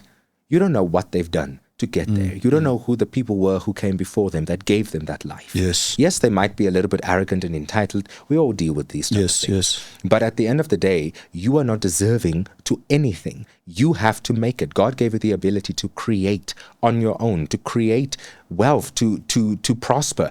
And now suddenly you're sitting there, you're so desperate for something, for money, or for that life that person wants, that you actually hate them. Now suddenly you see that person come home every day from, you see their wife getting out of the car every day, and now suddenly you break into that house. You get away with it. The next time you see a family like that, you don't just break into the house, you rape the child. And it becomes worse and worse, because you realize nothing you do, whether it's a conversation, whether you're racist towards something, towards somebody, whatever, someone with true identity, water off a duck's back. Yes. They wouldn't care. They would just continue walking on. And it births more hate. And the next time you think you will get that gratification and that satisfaction to release your anger, but then it doesn't. And then the enemy just keeps bringing this thought into your mind that, and progressively it becomes worse. I mean, you take something like pornography. You have people who start off with these basic stuff, and then suddenly 2 hours in, you realize that they're into this extremely aggressive stuff. Yes. You have to ask yourself, what in the human nature leans into this? Yes. Now, that is addiction, and that's a certain type of bondage. But now you bring hate into the same human anatomy. And now suddenly you start seeing that now you're not just, pursuing this gratification. You won't stop until you get it. Where hate becomes an addiction, where that behavior just never satisfies you. It never satisfied me. Of course. In fact, I felt worse about myself every time that I broke another marriage. I know that this person... And you hated yourself more. More. And then you think, okay, the next time that I do it, if I sleep with another man, if I whip him and put him in chains, maybe I'll feel better about myself. If I humiliate him, I'll feel better about myself. If I beat him, I'll feel better about myself. And you don't. But you don't realize you're becoming more and more aggressive. And now suddenly an ideology comes, the wrong crowd comes, they push an agenda onto you, and suddenly that hate manifests in all areas. But it's birthed within yourself. Because you hate yourself to such an extent that the world looks like everyone is your enemy.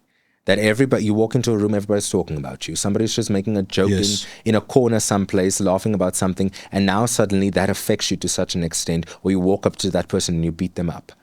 And then you blame it on the alcohol and you blame it on this or whatever. But what is it actually? You're dealing with the hatred of yourself to such an extent because you don't like yourself. You don't like who you are when you close your eyes. And you have to deal with that. That's the people that actually needs rescuing. That's the people that actually needs intervention. But now you have a situation where everybody in a friend group hates themselves. Who's helping? Yeah. Who's helping? Yeah. Now you have chaos everywhere, and this whole friend group now stands together in this hate and supports something specifically. Now suddenly you form a political party. Now suddenly you form a certain following. Now suddenly you form a group on a campus, and now suddenly you're just taking this hate in a specific area everywhere. Because you might not be a racist, but now suddenly you take the rejection you have from maybe not finding the girlfriend you want, and you hate yourself so much because of that. Now suddenly you're anti-feminist, but in a wrong way. Now suddenly you become toxic and abusive towards people. Now suddenly you become a rapist. Now suddenly no longer means no, and you no longer care about consent. Where is that birthed? In yourself. You couldn't deal with the reality that somebody might not be your type, that this person, you're not just their preference, but your world is so construed in your own little fiction that you can't process that. Why you're so entitled that you feel that you deserve everything in the world, that if somebody just rejects you in a relationship or says a date went bad, now suddenly you want to go after them and you want to beat them up. You want to do this. Or now suddenly you go into the workplace and you work for a manager who's a woman, and now you have an issue. That's right. But it's rooted within yourself. Sure. Tell me, right now, obviously, you're part of the ministry, ministering to people, evangelizing, and we're going to a lot of schools as a church. I know Pastor Gara does a lot of work in that with all the other young people. And I saw photos of you and videos of you, ministering to the kids. And what is your experience looking at these kids, which I believe is many times even primary school children? Have you seen kids being sexualized? Have you seen them, meaning that they've been activated sexually? Have you seen them? Have you seen things that can lead them to a LGBTQ lifestyle, to transgenderism? Yes. Just a complete messed up with sexual orientation. Have you seen that, and what is your experience with that? I have. Everywhere we go.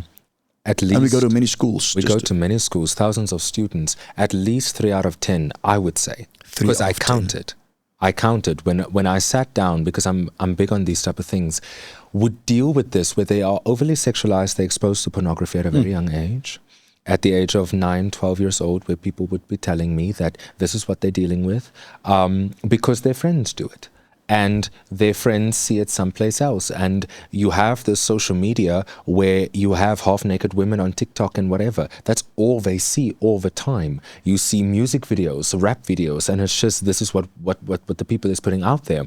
And then a lot of the times I see this in the kids today, where they take that home and then they see there's no identity there in any way. Massive fatherless homes. We're in a lot of black communities, and then we see that there's time and time again an absence of a father. There's an absence of real leadership and in of the household. nuclear family model. And now that perversion gets amplified, because who's there to stop them? Who's there to show them what real love looks like? Yes. Who's there to show them, this is how you treat a woman, this is how you treat a man. As a man, this is how you treat a woman, this is how I treat my wife. Yes. This is how I love.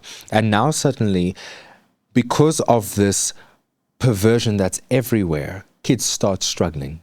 Because then, even though they might not want to be into pornography at an early age or whatever, but it's all they see. They see it everywhere. And then to be popular, to be cool, you have to wear a crop top as a girl, and you have to wear a short skirt, and you have to sleep with so many women and kiss and date so many girls in order to be popular as a guy. And that has now become the standard, where now suddenly that peer pressure has no longer pushed them towards the typical things that we know, like drugs and alcohol. That is still there, but now we have new things where suddenly you have more transgenderism in schools, you have more homosexuality, you have more lesbians, where now they see that it's now acceptable. Yes, to do that. And that's a way in which they can rebel against their parents to do that. And that rejection at home turns into rebellion everywhere else. And now suddenly they fall in with the wrong crowd. Similar to what I did, where now suddenly these people, these kids, young kids, man, I'm talking like 13, 14 years old, starting high school, their brains have not even developed yet. Now their hormones start kicking in high school, and it's chaos from there. Where a slight addiction with pornography, not that it's slight, but what started out small has now turned into a whole identity. Yes. Where all that they know is perversion. They can't look at the world any other way. And they have full access. Full access. You have it on your phone. Yes. And you can't restrict that. You know, parents think that they can put child lock on this and that and whatever, but you can't restrict TikTok. You can't restrict social media, Instagram, Facebook. It's everywhere. I mean, on X, if you really want to, you'll find what you're looking for. Even if your parents blocked a certain site on a website or whatever. So the level of access that kids have has contributed to the problem, because now someone who might have been exposed to this and didn't like it is now exposed to, through their friends, is now exposed to it everywhere, where they become curious and they start experimenting, and then they start taking what they do on the phone into real life, where you have teenage pregnancies. And you have a lot more of this now. I mean, I was reading Stats SA that statistics show since 2011, the amount of teenage pregnancies that has skyrocketed. What has shifted since the early 2000s? Phones. It's the only thing that has shifted, where people now have a lot more access to this, and it's everywhere. A teacher tries to keep it, and then what does a child do? They rebel against it. Yes. And then they want to, do that, have that everywhere exposed with themselves, and it goes back to the friendship circle. And now suddenly all that these guys are talking about, all they can talk to us about, is that they are actually interested in this one, but they're also dating this one, and they're doing this because there's no nuclear family. There's no identity there. There's no impartation of what is right and what is wrong. Yes. There's no moral compass anymore. And now suddenly you add to that crisis, an identity crisis, you add to that perversion and lust. How is that child supposed to navigate that world? Trying to teach them out of it is extremely difficult, because peer pressure exists. So even if a child wants to do right, they go back into the world, and then they say it's too hard to go and do that, because they are still developing. They're not strong enough yet to be able to stand there on their own, and then they just give in to this, where it's just now normal. Where we see up until the time where people reach, employment, time is when that goes back, where they start dating properly and whatever, Yes. where people get into their mid to late 20s, and only then do they start realizing this is actually not normal. What I've known for the past 10, 15 years through my teen life is actually not normal. I see it in the workplace all the time, where people are coming to me and saying, you know what, I actually do want a wife, not a girlfriend. I want a wife. I want someone who I can do life with. But when you look at 12 years old, and you would expect there already for that light to be there, for them to want to do things the way God intended for them to do, but it's not there. So what did we do wrong? Where did we go wrong? And this is what parents have to ask themselves, because it starts in the house. And there's a way in which you discipline without becoming abusive. A child will always try to rebel against you. Understand that that's never going to go away. You know, if you say put the phone away after 8 o'clock, they're going to want. But discipline brings boundaries, and discipline brings security. It does. To safety and security to children. And it trains that mind into the right way long enough, consistently enough, if you maintain that in your house rules. Not mom and dad are fighting and now suddenly the rules are changing. No, you maintain and sustain that in the household. That is how you shape that child to realize, I can actually have integrity. It's okay for me to do the right thing. Yes. I don't always have to throw somebody under the bus, or do this, or be lustful, or objectify women, or whatever issue it might be dealing with. But going back to what I'm seeing in the schools, I'm seeing an outbreak of lust, pornography, perversion.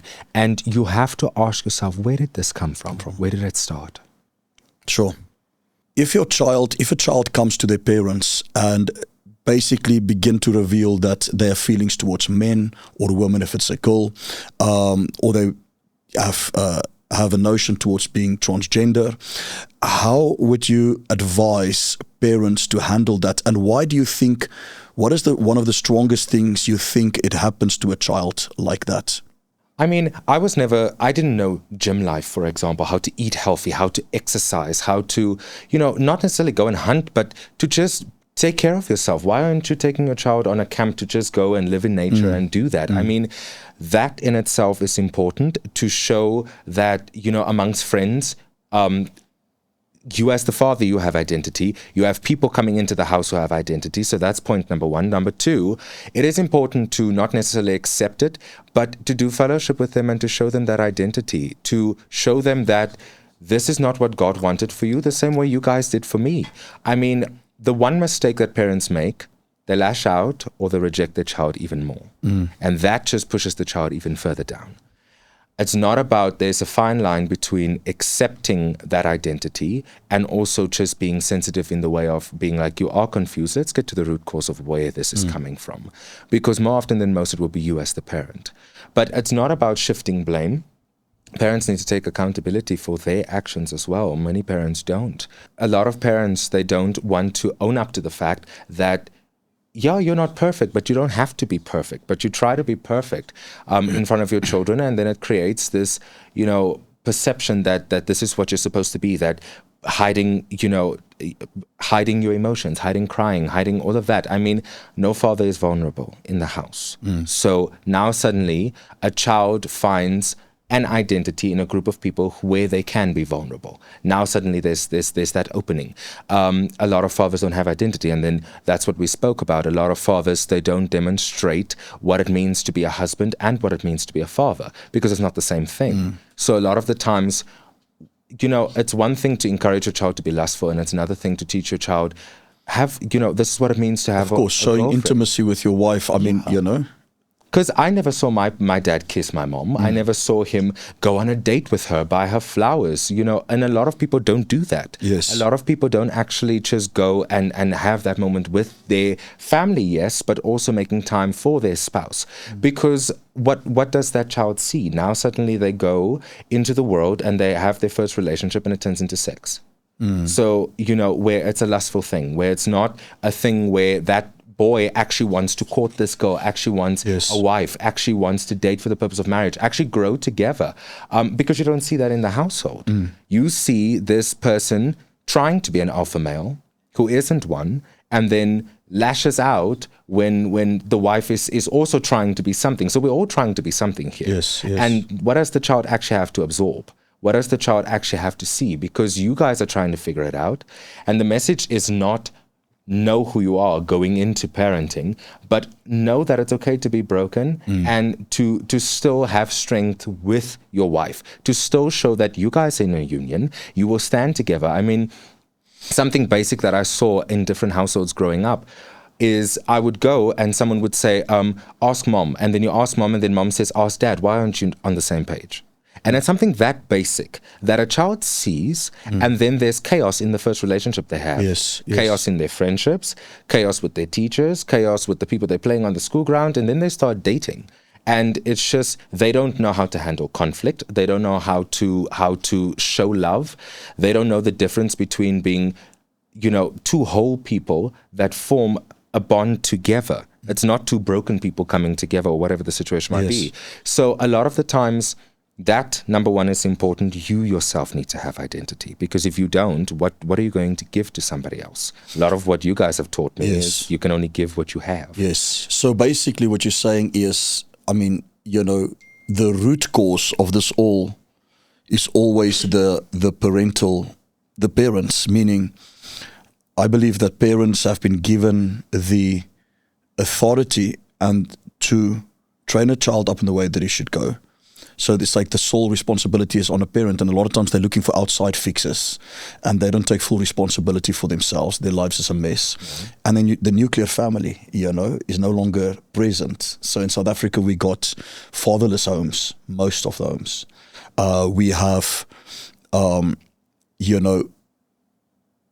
where parents are not present.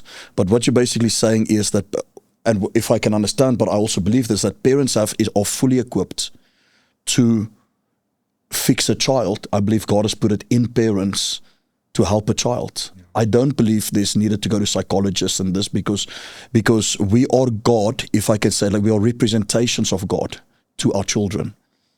No, I definitely agree with that, because everybody's running to something.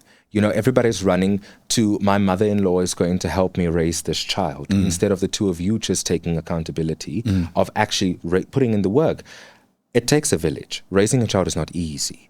But the minute that you go to the development of that child into other family members, I mean, look at what happened with us. My parents wanted to have careers, and they were pursuing, the brokenness in their home and whatever, and they brought a third person into the relationship. Now suddenly the only person who really had an identity in my house was my grandmother. What else did we have to look up to? And you attached to your grandmother. Exactly. And you found your identity there. In that. Because she went to church, and I wanted to be on fire for God, and I saw she's going to church. She's leading a prayer group. But that's still not the way it's designed, because yes, she's my gran, but she's not my mother, and she's not my father either. Yes. And now the second point of corruption comes, because now one person has to be a mother and a father, which they can't do. They're not equipped to do that, because you need that masculine and feminine balance. So now she's trying to discipline, and at the same time, she's also trying to nurture. Yes. And it creates chaos. Yes. Because now you have kids who don't have respect, they don't have values, they don't have anything, because you're trying to be something that you're not. Yes. So you might have values, but how do you transcend that? How do you put that message into a child if you yourself are trying to wear too many hats? Yes. Yes. And then you have the third problem, which is there's too many chiefs. So now the parents come home, Gogo is raising the child, they're coming home from wherever they're working or whatever the situation might be, and now suddenly, what do you do? Now decisions have to be made. Now a father wants to discipline. How does that child react? That child reacts, I don't know you. And now you have rebellion. And now you have those type of things. Because my dad would come home and see that, we're chewing gum in the presence of, elders, and while we're talking. And it's not necessarily disrespectful, but it's distasteful. So now he'll call it out.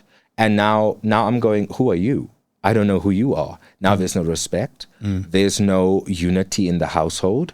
I'm not looking up to this person as a role model. This is just some guy that lives here, and sends money home. So for me, how can that person then, when they do want to take up that responsibility, do it? I mean, I still struggled with this with my parents. Yes. Where I see, they would, the person I'm dating, they'd say, okay, don't do that. And I struggle to take that advice because I'm still going like, your marriage is a mess. Who are you to give me advice? You were not there raising me, so who are you to tell me? And even though you want to have those values, you want to respect your elders and, love thy neighbor and honor your mother and your father, and you want to do that, but you're seeing these people who are so absent-minded from you, like I said in my testimony, we lived in the same house, but we didn't share the same reality. Yes. So you feel far away from me. So a lot of the times parents, when they do eventually want to take up that role and take that responsibility, I wouldn't say it's too late, but then they navigate it wrong. And they're not equipped to navigate that back, to bring that relationship back, to bring that respect back, to bring that honor back, to see that person as God's ambassador for them. Yes. I mean, I never saw my parents read the Bible, but I saw my grandmother read the Bible. So I wanted to worship the way she worshipped. I wanted to pray the way she prayed. If my father did that, I probably would have done the same thing. I mean, he was a, what do you call them, 7-day activist? Adventist, yeah. So we didn't celebrate birthdays. But she would make a big deal of, me celebrating a birthday, and she would take us to Spur and whatever. Yes. So now after 12 years, 10 years, 12 years of doing that, now you don't have respect for that person. Yes. Because I would come home, I'm interested in singing. Singing is stupid. Singing is not for girls. Singing is Now I'm thinking, you're probably right. You're probably saying it with the right intention of maybe go play a sport, maybe also make friends with guys. Your intention might be pure, but I'm hearing... It's gone the wrong way. Yeah. Exactly. Rejection. That's another thing that you don't like about me. And now here my gran comes and says, it's great if you want to sing. It's great. Yes. I mean, I had the most feminine voice that you could possibly imagine before my voice cracked. And with that, obviously, that might also have been why he said, don't sing or whatever. But now you have a situation where you're saying that, I don't respect you in that moment. She celebrates that achievement, so what do I attach to? Sure. And all of these are just examples, but it's different ways in which parents don't realize their actions affect others. Yes. Your only job is to raise that child. Yes. And yes, it's important to provide. My parents can be many things, but they provided. And they protected. They come from the police. They come from that background where they were in law enforcement. So in the community, they were respected. I could walk down the street, even though it's, difficult. There's gang violence and whatever. Yes, I was protected. Yes, I was provided for, but I never saw you. Yes. So parents also get it wrong there, where they focus too much on just one thing. I just want to protect my child from anything. But the child's going to make mistakes in the world. Now that child goes off to college and they have a baby. Because you protected them too much. You suffocated them. Yes. You just want to provide for them, and now you become a millionaire, or, you hear these stories of these millionaire kids, and then you realize this person had a good intention. They wanted to make sure that there's generational wealth, and all of that's noble, but you were never home to raise the child. And it's these type of elements that, is noble. There is nobility in it, but it has a consequence. Yes. Because a child still wants to see you. Of course. You can send my grand to my graduation, but I still want to see you clap hands for me and shout for me. Because I look out into the audience and everybody's shouting everyone's names and you're not there. Many times, I mean, obviously that approval seeking and attention seeking was there, where many times I would have a situation where I'm literally striving only to be excellent, to get an achievement in this, get an award in that, but you still don't show up. In my mind, I processed, the more achievements I have, the more, banners I have on my school blazer, you would be proud, and then you're never there. You don't come to the concert, you don't come to the this, you don't come to the that. And then obviously at some stage you stop trying. Sure. You just stop trying, where you feel, okay, other people celebrate you. And obviously that's where that community became so important, because I go there and you celebrate me for my achievements, just making it. And now they accept you for who you are. Exactly. There's no rejection. There's no judgment. Yes. A lot of the times, now, especially after Deliverance, people ask me, are you attracted to women? Yes, I am. That was always there. But now I go to that world and they only like guys. Yes. And you think, okay, a guy gives safety. A guy provides security. A guy gives you attention, and they want to shower you with flowers and roses and whatever. And you don't get that attention anywhere else. So in your mind, you go, well, okay, how do I do this now? And you kind of learn how to like that and how to become that and how to make that your identity. A lot of transgenders, a lot of these people, number one, didn't have enough of a masculine figure.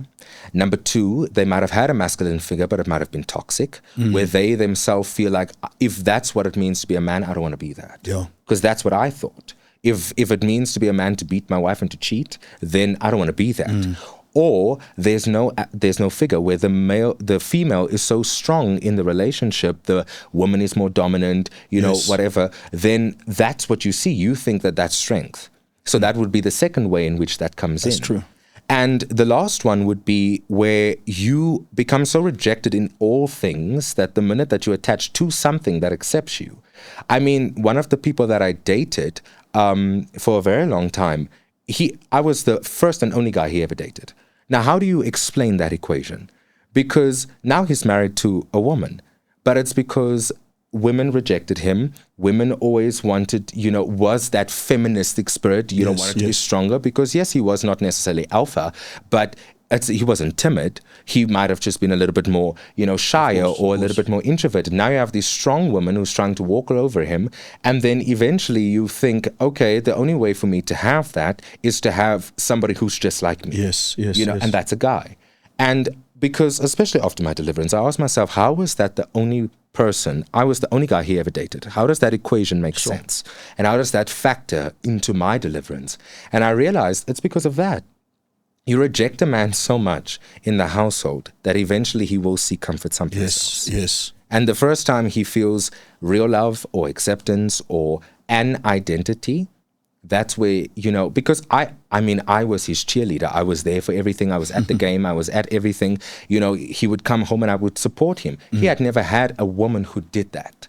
So obviously, and in his house, that wasn't evident there. You have mass divorce. Both of his parents divorced more than twice, divorced each other and divorced more than twice after that as well. So you just think that it's just a brokenness and a brokenness. And you want to then try something else. Yes. And then you come into this world where you just meet the right person at the right time. Gives you the attention. Exactly. It gives you everything that you crave. Because, he struggled to be attracted to me. If I think back to that time, obviously we weren't having sex at that time because this is high school. Yeah. But he did struggle to, give me hugs, to not just out of shame.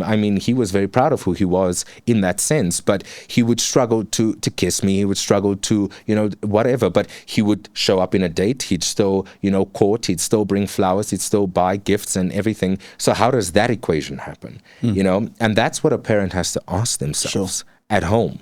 How do I factor into this? I don't ever want a parent to blame themselves. Yes. Just take accountability of understanding that, God gives the whole world for you to disciple and do fellowship with and love your brother and whatever. But when he gives you a child, that's a specific assignment. Of course. You have a responsibility to that child, to raise that child, and not to push your agenda on that child. That child wouldn't ever be you. Yes. My dad always said, you'll never be me, but in essence, he wanted me to be a better version of himself. So he would, push certain things in order for me to be better in that area. But I don't have that issue. Yes. You have that issue. So now suddenly a broken identity comes from that as well, where you take off of everybody. At some stage, I felt like I was like a personality whore, because you like a bit of that person's personality, and people respond to that, and then you take that. You like a bit of that, you see that they get friends. It's also because you had no identity. So exactly, if you're strong in your identity, you would not take that from others. But only a father can give identity. Yes. What do you think of the politics now, where we are at, and what's happening? Everybody is distracting everyone right now. When you read actually what these people are doing, if you read every gazette and you watch every debate that the legislature is doing, you'll understand what is really happening. So everybody is making noise about this and that in Palestine and the ICJ case that we did. But what are we really doing? We're actually doing global geopolitics here, economies coming together. You have this noise about BRICS nations, but what does the actual legislation say? Has anybody read it? That's what I always ask people. You want to have a political view, but you don't actually educate yourself. So I feel a lot of what the politicians are doing is to try to distract each other. This GNU was broken coming in. Of course. And they trying to distract each other now from all of this, but both sides are benefiting. And they trying to push this agenda that there is unity. Just on the issue of gay rights, the ANC and the DA share a similar ideology when it comes to that. But do they? Because then you look at traditional law and you look at customary law, and suddenly now the two things aren't speaking to each other. So you say that you support this, and that, when there's a pride parade or whatever the situation might be, that those members of parliament would go and take a keynote address. But when you look at the actual legislation, you look at abortions happening with lesbians and these type of things, implantings, and people doing surgery to be able to change their gender. Now you get into the rights of kids. And now suddenly, the two politicians aren't speaking the same language. The ANC and the DA are not on the same page. Because now when we look at stuff like adoption and stuff like surrogacy, now the legislation is not supporting gay rights and these type of things. So when you take a position like that, you have to look at what actually is written on black and white. Because you see these politicians standing together and pretending that they like this, and then something else happens. And then they distract the nation from something, and then they actually pass something. Yeah, just to pass something. Then a white paper and a green paper will go, and the world would not know. Yes. They'll push this legislation without anybody actually realizing. Yes. And it filters down all the way to the municipalities. When was the last time somebody actually went to a town hall and listened to what these people are talking about? They're talking about you. Cyril is not going to affect the pothole in your... Yeah, of course. But it's the local municipalities. They don't go and vote for that. They vote every 4 years. Yes. And that agenda is, or sensational politics, as the world would like to call it, is something that is actively pursued in the gay world. Because you try to use the same mechanism to push your agenda.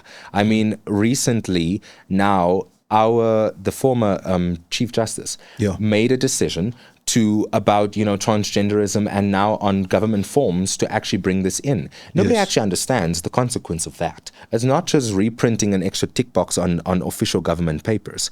It has a catastrophic effect when it comes to schools, when it comes to children, because now suddenly if you read the law together, you have a problem.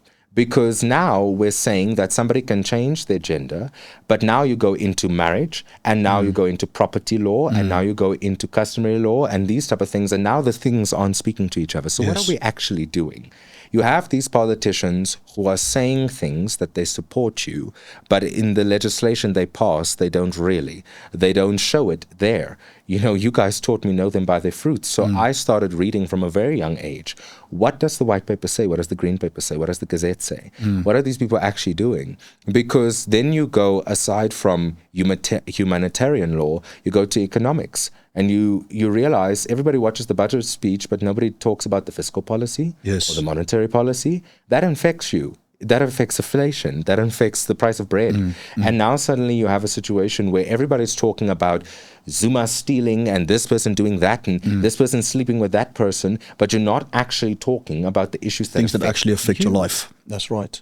So, I mean, that is why I believe next year's the local elections. I mean, it's almost more important. It's going to set the stage for what is to come. What do you think outrageous the left woke so much against any conservative value, against any Christian? Because I see the whole left side against Christians. I've not met, first of all, a true Christian that's left because of the values. And if they claim to be Christian, they have such arrogancy, because I'm on X. So there's some lady, I'm not sure, I think she's actually in one of our universities, she's a journalist, and she just keeps attacking me, and she's very left for lesbianism. And she's, even on her profile it says atheists. Just against God, for the left. And their worldview and reality is totally lopsided. It is like, if the bus is green, they will say it's a flying plane that's red. It's like, why do you think that comes in? What outrages the left so against any conservative value? Look, you have to go to where it started, and then it was radicalized. Everything always starts pure with good intent, and then suddenly some maniac turns it into this agenda. People don't want to feel rejected. So people would, when it comes to any left position, whether it's on policy, whether it's on humanitarian rights, whether it's on gay rights, whether it's about the lives of people, it's about bringing inclusivity and bringing unity in diversity. And all of these things are noble, but then some maniac pushes this agenda a little bit too much because of brokenness. They lean into the fact that people have pain and people have trauma. I mean, you go to a rally that's just completely blue or completely red, and then suddenly you stand there and somebody would lean into your pain. They'll lean into the fact that you weren't accepted at home, so they'll accept you, and they'll create legislation and they'll pass laws that will make you feel included. Yes. That you can now change your name and you can now be this person and you can identify as that person. But it's all rooted in humanity's wanting to be accepted. And then suddenly Christians come and say, yeah, we want to accept you because our Bible still says love thy neighbor. But then we'll also say, but this is how God ordained it. And now suddenly it doesn't fit that mold of we include everybody. But when it comes to the left specifically against Christians, they always want to violate the things of God because they themselves are satanic. There was apparently a political party that wanted to use you as their face to push a transgender agenda. But I want to specifically focus on using you for you to be their cheerleader, not really love you or to reach people genuinely, but to push an agenda. What is your take, as we kind of like end this off, what is your take on this leftist woke agenda that is rising up? And why do you think, maybe this is a deep question, but why do you think they push this agenda? Oh, well, starting off, going the background to give context here, I was drafted in my late teens to join a specific party because I had influence in that community, in the LGBTQ community. Okay. I had a big following and I knew a lot of people in that, and obviously when it comes to voting, they saw me high up on the PR list to be able to draft me to be that face for them. When I came into Encounter, they immediately started asking questions because, you know, you have spoken out about, not spoken out, but you've spoken about certain things politically and all of that. And they had asked me, okay, what does this church stand on this position, on abortion rights, on this and that? Oh, so they asked you? They did. Okay. And that was just before my deliverance last year. I was still the queen, even though I was going through, you know, my season of walking with God and getting into deliverance. And then I told them, well, I don't really know. I'm not really that interested. You know, I'm still committed to serving this vision of the party. And then fast forward to recently, especially after the Behold conference early in the year, there in itself, questions was raised that I may not be as influential in that world anymore because a lot of people had spoken out, especially in the drag community, in the LGBTQ community against me. But now you're Christian or conservative or something like that. This is now what I'm pushing, and I'm trying to convince everybody that this is not what it is, and I'm actually just going there for clout. And they solidly turned against me in that way because now suddenly I'm trying to push an agenda, and I'm pretending and I'm fake Christianing because I'll always be who I am and whatever. And I left it there. Fast forward to about recently when I started becoming a lot more active in the church, in ministry. A lot more pictures of me going to schools, going to the services, wearing the blue tag, meaning that I'm actually committed to this vision. More and more questions came. When my testimony video went out earlier this week, it was pandemonium because a phone call came. I didn't expect it. I didn't recognize the number. I didn't know what was going on. It was certainly not the people that I had always spoken to. And here, this voice on the other side of the line is telling me that I'm this and I'm that, and I'm bad for doing this, and I'm wasting everybody's time, and I'm actually just a fake Christian. I'll always be this, and I actually should let them know once this thing fails, because then at least they can use that to prove that this thing is not real, that God is not real. And that was the tone of the conversation, and I couldn't understand why. Fine, if you want to kick me out of your party, kick me out of your party. But why are you speaking so aggressively against not just my church, but against the church? The church, yeah. And why against kingdom principles? Here I am, you are saying, allegedly, that you are all for this inclusivity and equality.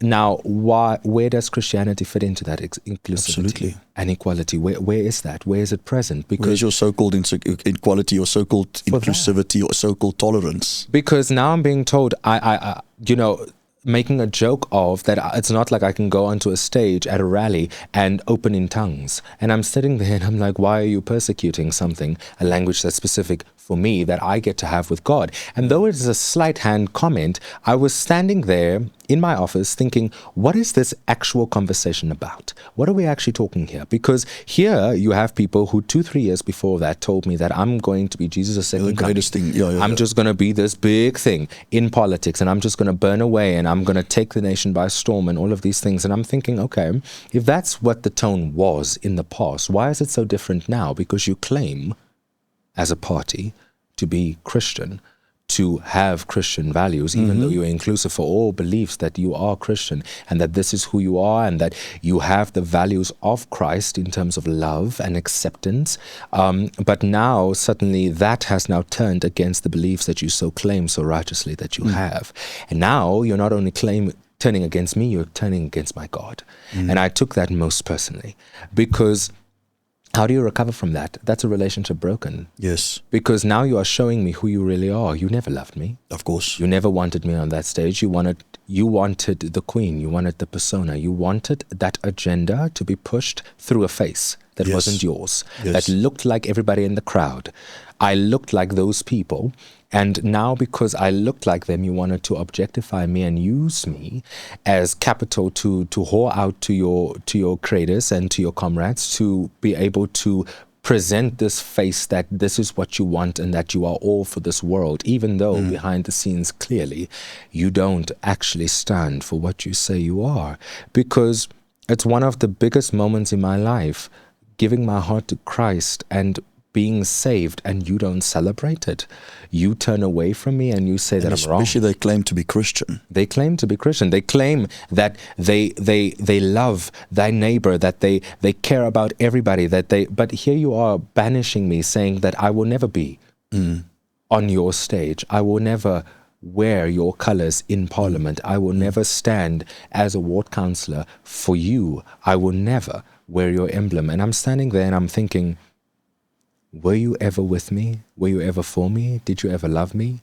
Because 2-3 years ago, that's all you said. You pumped me up to say that I'm not just going to be great, but that you've got my back, that if trials and tribulations come in politics, that you'll be there for me. And here I am, just saying, well, I love God now, and you turn completely against me. So I was completely banished because I was supposed to run for ward councillor in 2026 for that, to start my political career, to hold public office, and then eventually move into as an MP.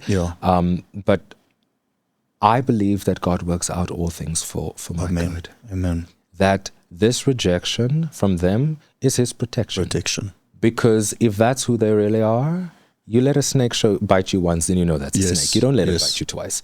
You know, so at least I know where not to go. We're not to go and find refuge. We're not to go and ask for help, because clearly those people were never for me. Yes.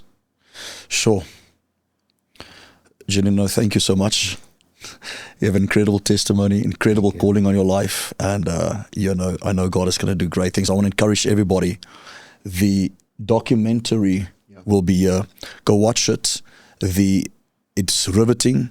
It is raw. It is very intense, but you'll see an incredible testimony from somebody that's lived in darkness, LGBTQ community, encountered God, got radically delivered completely, on fire, evangelist, ministering. Go check it out. For most of my life, I thought I was a woman. I always thought I was going to be someone's wife, somebody's mother. The only place where I felt safe was in that crowd, in the LGBTQ community. I was powerless in my house. Here I come home and my mother is beaten half to death. Slowly, the Holy Spirit was able to start moving, because due to the fact that there was no judgment, my walls came down and suddenly I could receive. I remember coming out of my room and she looked at me and she said something that has stuck with me since then. She said, "You look like a boy."